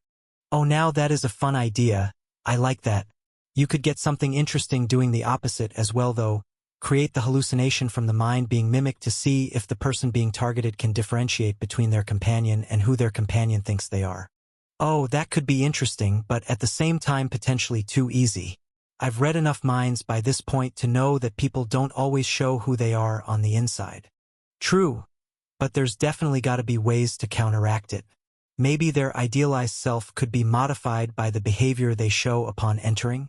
Though I'll admit, your idea was better for this sort of thing. I just wanted to spitball from there." "Hey, no worries, that could be fun in itself. I wonder if I could ever talk a mind god into letting me help design a trial for them?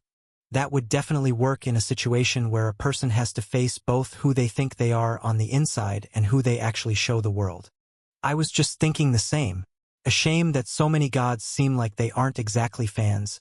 I would love the chance to do some trial designing with any. Maybe something to look into for the future." Thera, staying quiet during all of this while she hoped for any sort of clue, could hold back her comments no longer. Why is it that every time you meet a replica of yourself you immediately get all buddy-buddy with them? It's probably a sign that I'm nice and well-adjusted since I can get along so well with me. Better than hating myself, right? It could also have to do with the way I think, making the idea of comparing thoughts against the same mind feel like a bit of a treat by this point. Of course, there's no need to draw this out any longer, so why don't I tell you how to figure out which of us is real? Oh, this should be good. In that case, also make sure to wait so I can tell you why he's wrong. Getting pulled into a flawed idea is just gonna leave you blushing when we get out of here. He laughed, sounding teasing and like he was getting way too much entertainment out of this whole thing. Nah, this is a pretty easy solution. Thera, just try and petrify both of us. Wait, what? That's Dash. She didn't need to hear any more and immediately pulled away from the hand that spoke last, hanging tight to the Ben who'd given the suggestion. See, easy solution, he laughed. The illusions need to have some sort of self-preservation or they'd risk giving themselves away. Oh, was that what I was supposed to get? Was it not? Even though he couldn't see it, she still shook her head. I just couldn't imagine anyone but the real you suggesting anything that crazy. She could still hear the voice of the other in her head telling her that she was wrong, that her mistake was putting her in danger, but ignored it. She had absolute faith in her choice, and with that small game done they moved on, slowly making their way out and finishing that floor of the trial.